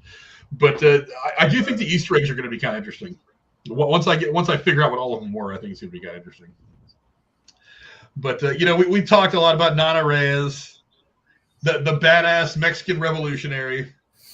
The scene where Nana Reyes, played by Adriana Barraza, picks up a minigun and comically grins is a subtle nod to a similar scene in Terminator 2 Judgment Day, in which Arnold Schwarzenegger's character also picks up a huge gun and mischievously grins. Yeah, I got kind of a vibe from it too. I thought that was pretty funny. But again, there were times where she was a bit much, but overall, I really liked the grandma. She did remind me in many ways of my Nana, which is pretty cool. But yeah, I do like the idea of her being some revolutionary with a little bit of mischievous gunplay left in her. You know what I mean? I thought that was a lot of fun. Let's see. Let me go to this picture next. Let's see. Elpidia Carrillo, who plays Rocio Reyes in this film, played the role of Anna in the Arnold Schwarzenegger film Predator in 1987. Another action movie in which a minigun plays a significant role. Yeah, I honestly, I recognized her face, but I could not figure out where from for this entire movie. And it wasn't until I read that I was like, now I'm seeing it. Because there was a picture, I didn't bother grabbing it, but there was a picture of like her in this movie and her like looking at the camera from that jungle view from Predator. I was like, okay, now I'm seeing it. But yeah, I totally missed that when I first watched the movie. I recognized her face and I was wondering where I had seen her before, but I really can't think of anything between then and now that I've seen her in. I mean, I'm sure she's done stuff, but that was so long ago. I mean, well, the moment I'm kind of like you. I know the scene that stood out for me was when they're in front of Cord Industries, or no, not when they're in the airport at the beginning of the film, and like you see the back of her, like from the side or whatever. And when she turns around, you kind of get that side angle shot. I'm like, wait a minute, because I don't like. I was like, where do I know this cast from? I didn't look any up ahead of time. I didn't really care.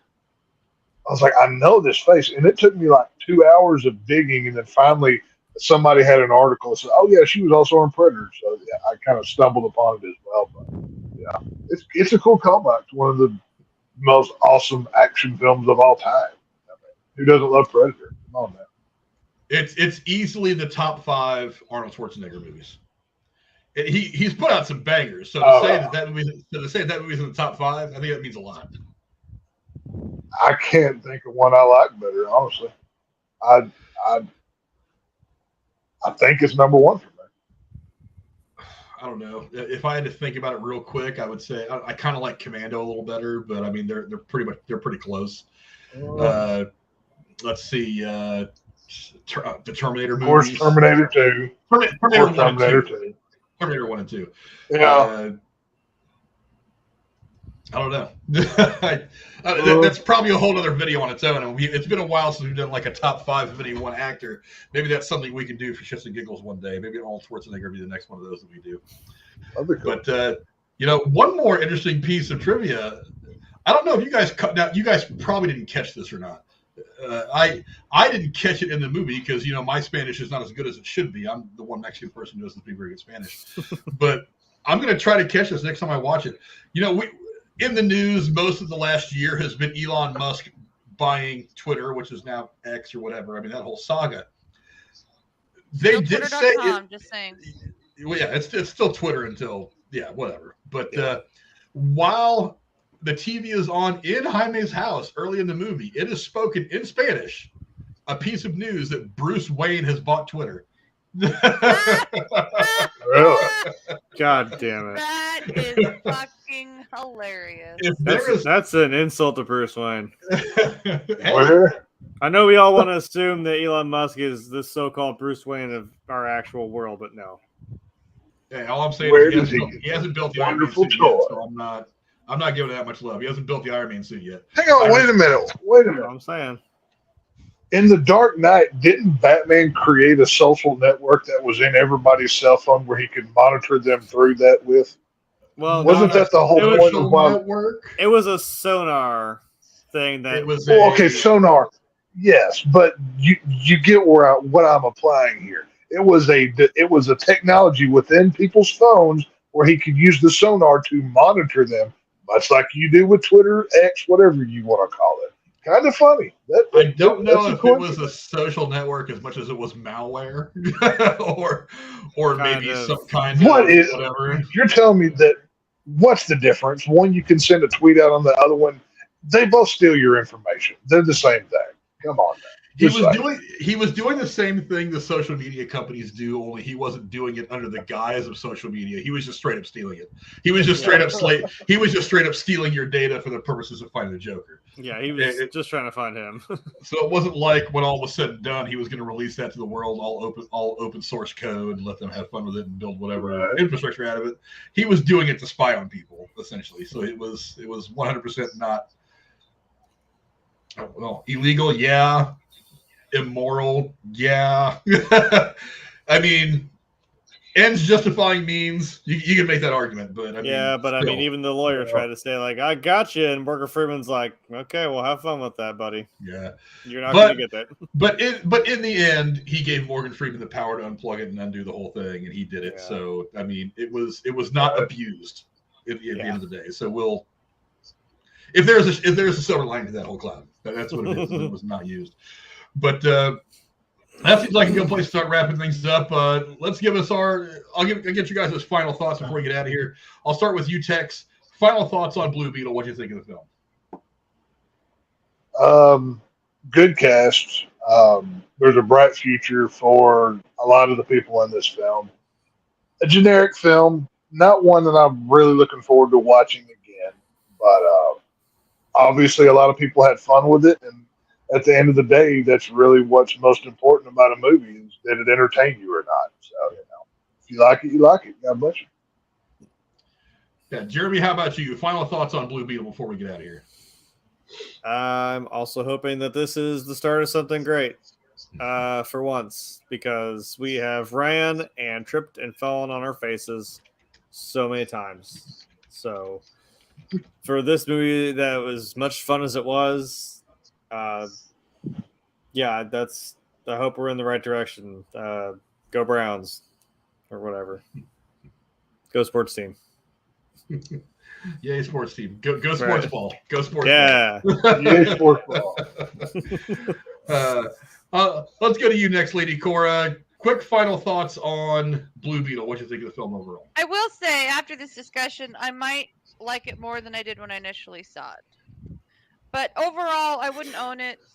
I wouldn't necessarily have seen this without us reviewing it unless there was like some long series of movies that this was the foundation of. It wasn't the worst movie I've seen in the theater. So it's better than the worst. It's okay. Yeah, sure. For me, it was it was a solid start. I mean, it had some stuff that wasn't great. I mean, again, there were some things that were a little heavy in it. I mean, it was a good start. It was a solid origin story. This is a good first step for DC. I'm kind of disappointed that this movie probably won't do financially what I think it should. I mean, I think this movie is worth hitting $750 million to $1 billion. I think this movie's worthy. I don't think it's going to get anywhere near that, but it's unfortunate. But they did something very, very smart. They kept the budget under control. $105 million.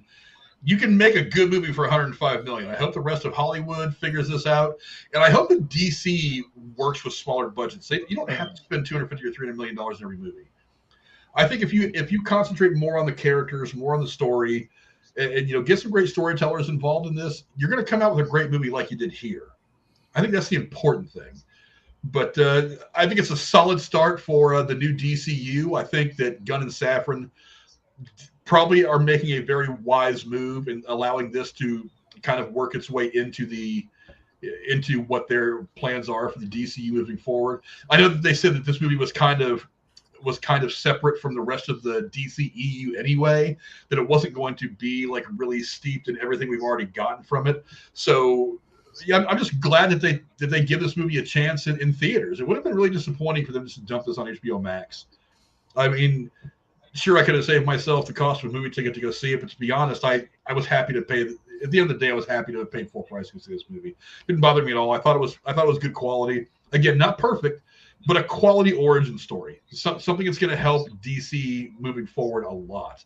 And again, Xolo Maridueña, he's kind of killing it. I mean, that guy stars big time on the rise now. I already love him from Cobra Kai. I'm a big fan of that series.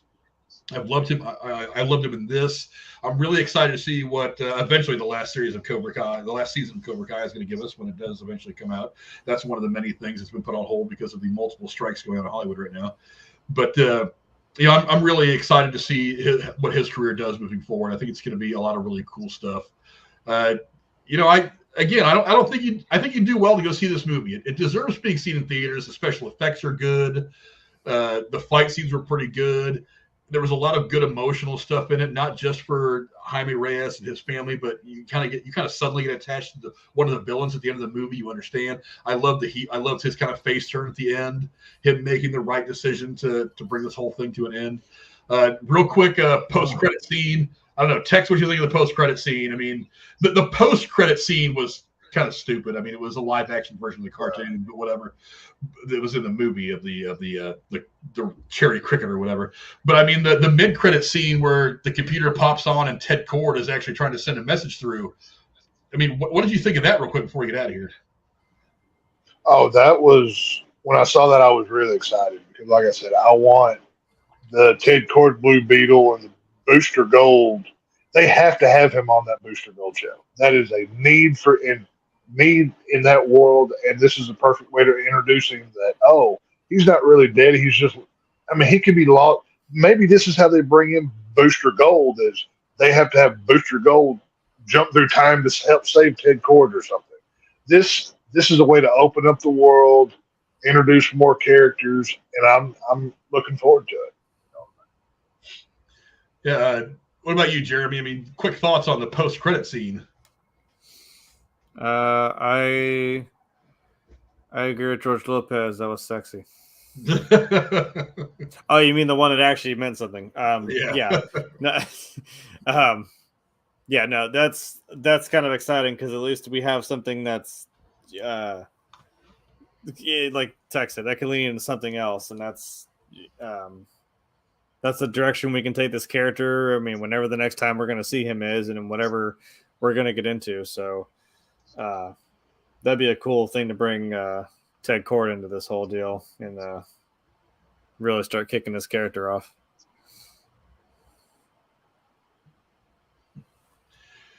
Lady Cora, how about you? Post-credit scene. I know you're not as steeped in some of the lore of the characters like some are, but I mean, was it interesting to you? Well, I didn't see it because my bladder was screaming so much I had to run out of the theater to go to the bathroom. And I hope there was the one. I almost texted you, is there a post-credit scene worth waiting for? But I'm sorry, I missed it. I'll watch it on YouTube when it comes out. It's probably already out. I mean, I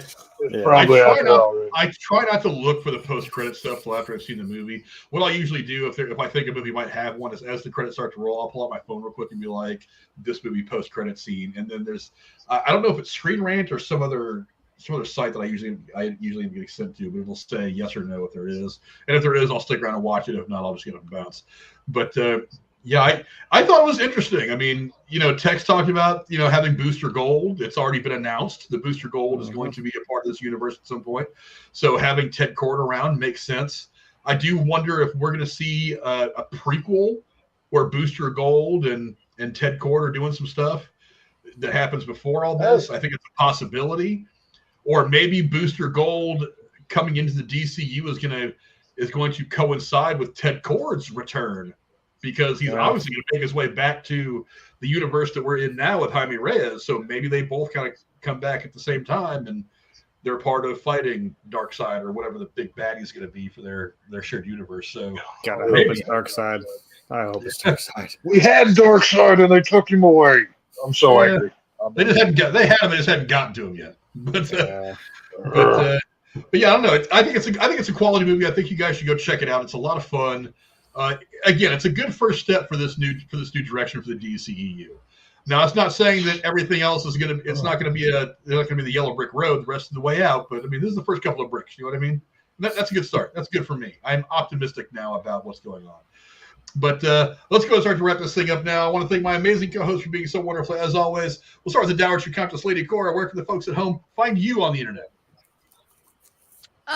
Nowhere really. I don't exist except here in your channel, and occasionally bugging Drew in his chat, and harassing Casey in his. Where else do you need to be? Yeah. And then, of course, the shape from the Lone Star State, R-Man Tex. Where can the folks at home find you on the internet, my friend? I'm currently watching 9 Saw films, taking extremely lengthy, detailed notes while trying to keep up with 3 fantasy football teams. So my days are pretty full these days.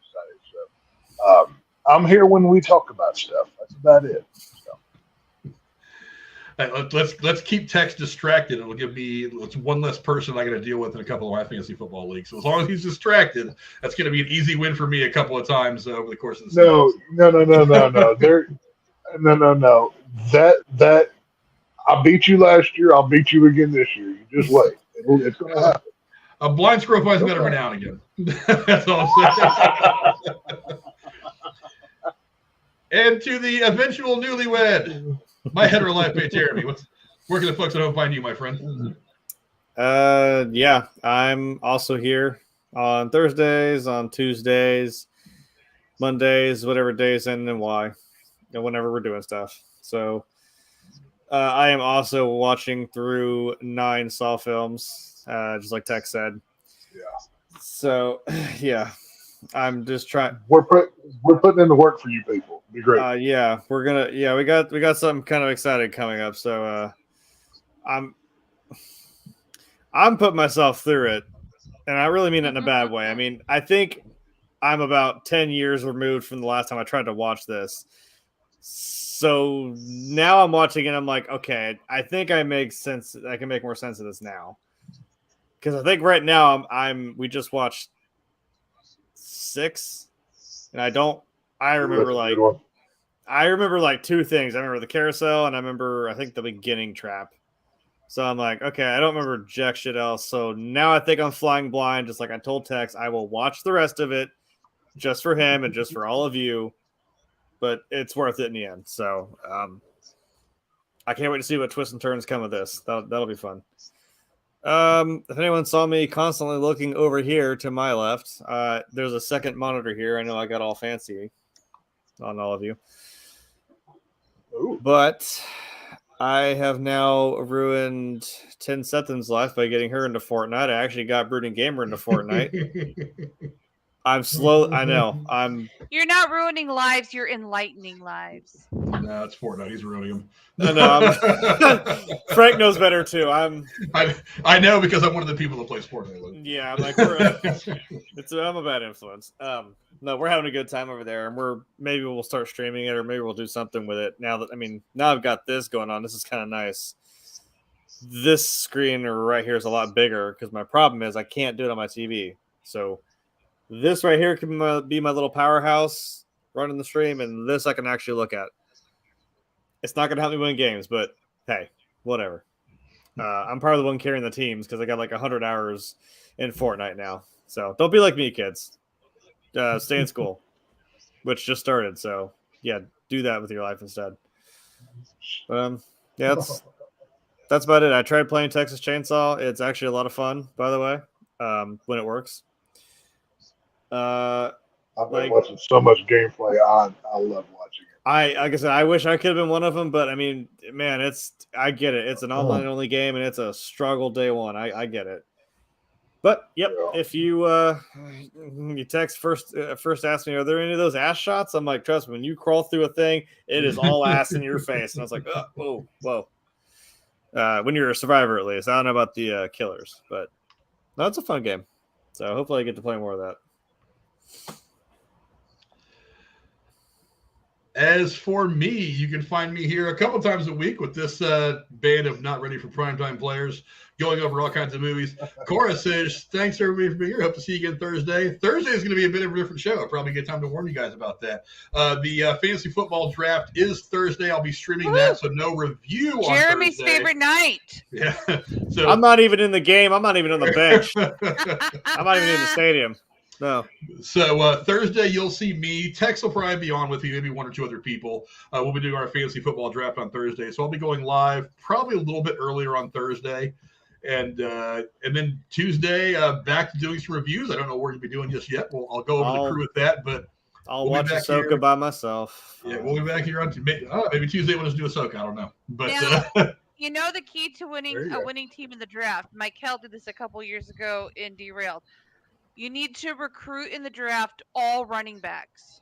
No, it's tight ends. He drafted all tight ends. All tight ends. Pick all tight ends. Even though tight ends can only take up 2 slots, that's all they can be used on. But hey, whatever, do you?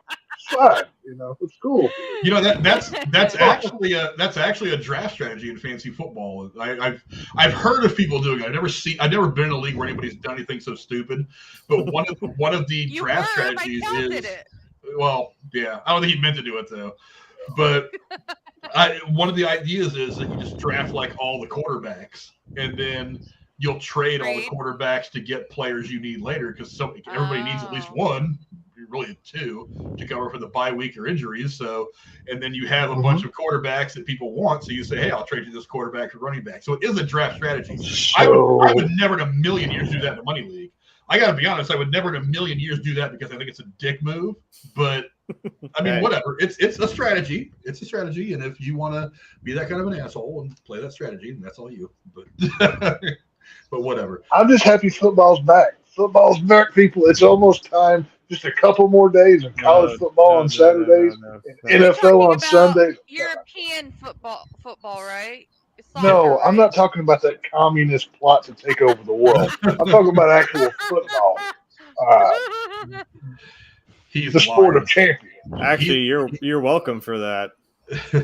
You're welcome for the NFL. He's got a Neymar jersey in his closet, one of the pink ones.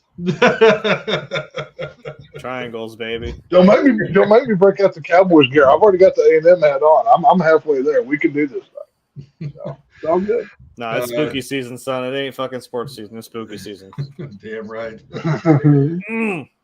Thank you guys very much for coming out with us. We very much appreciate it. We'll see you guys on Thursday for the Derailed Fantasy Football League draft.